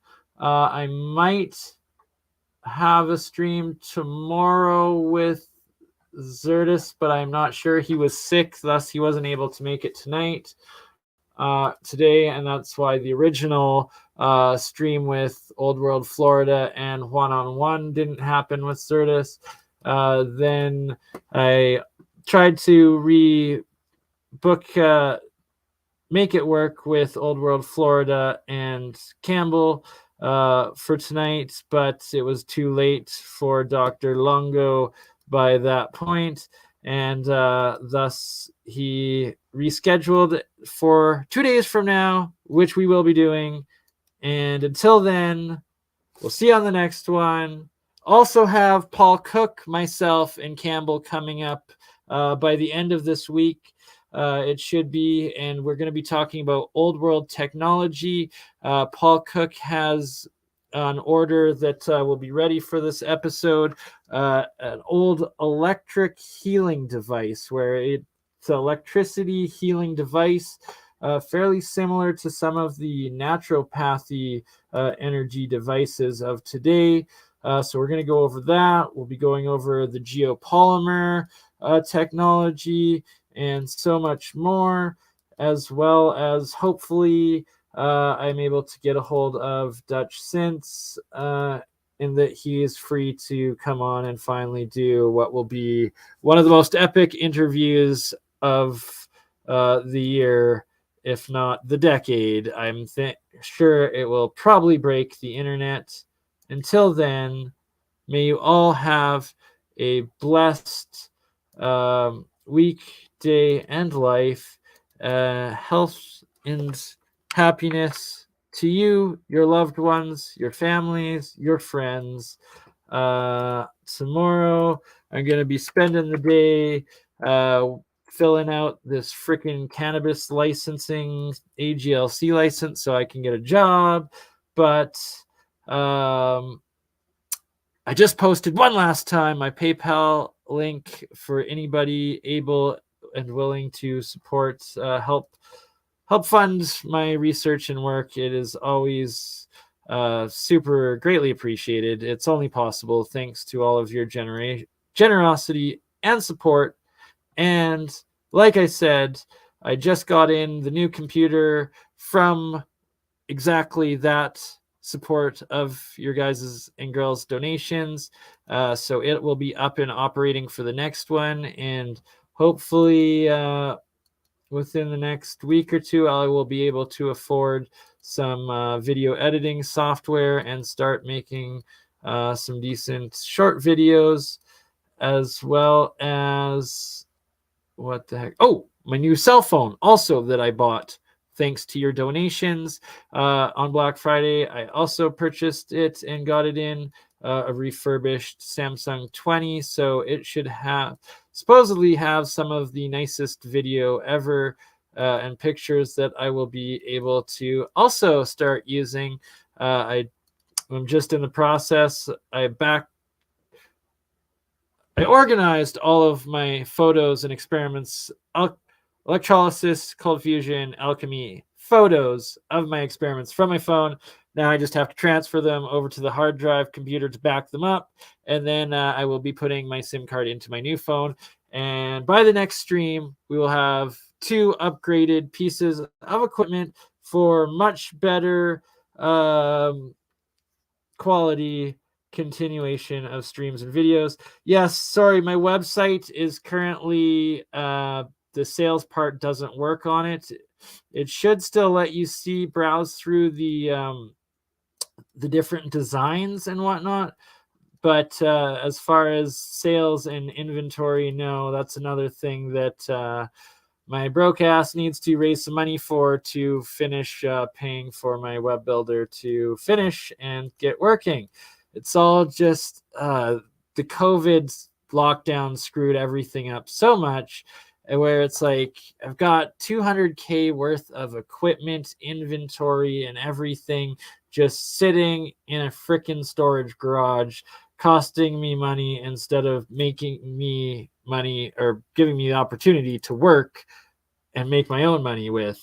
And instead, I'm currently 2 months behind, and no, 2.5 months. Shit, I'm $500 Canadian in debt just on my storage unit. So that's actually my top priority, and why I have to get a part-time job is I need to come up with 500 Canadian to pay off my landlord in the next 2 weeks, so that I don't get evicted from my storage unit and lose my livelihood.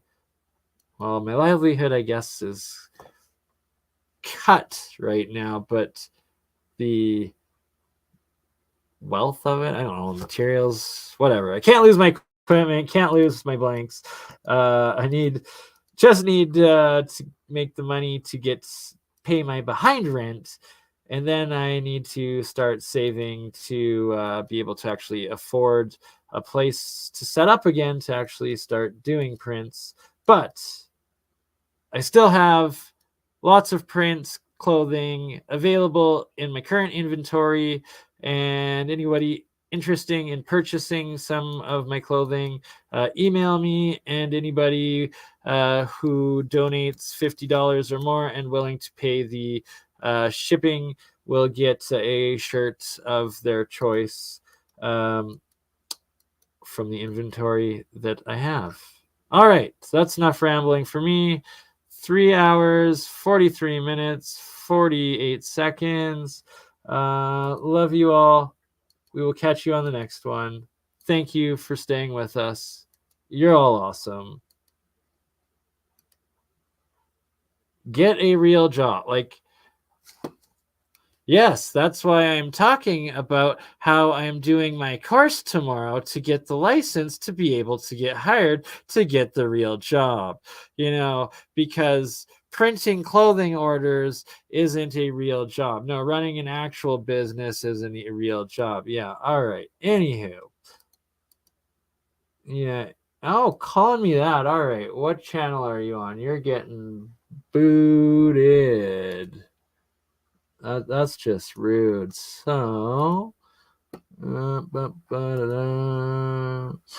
insulting is one thing, but using derogatory terms like that's just disgusting. All right. Boop-a-doo. Boop boo. Yeah, I do get triggered when people attack me and insult me. Yeah, it's usually what happens. Anywho, I'm gonna shut up. I'm gonna leave it on a more positive note, not let some loser affect it. But I do love you all, and even the douchebag. I won't block you because better to love. Have a good day, good night, wherever you are. Until the next one, bye-bye.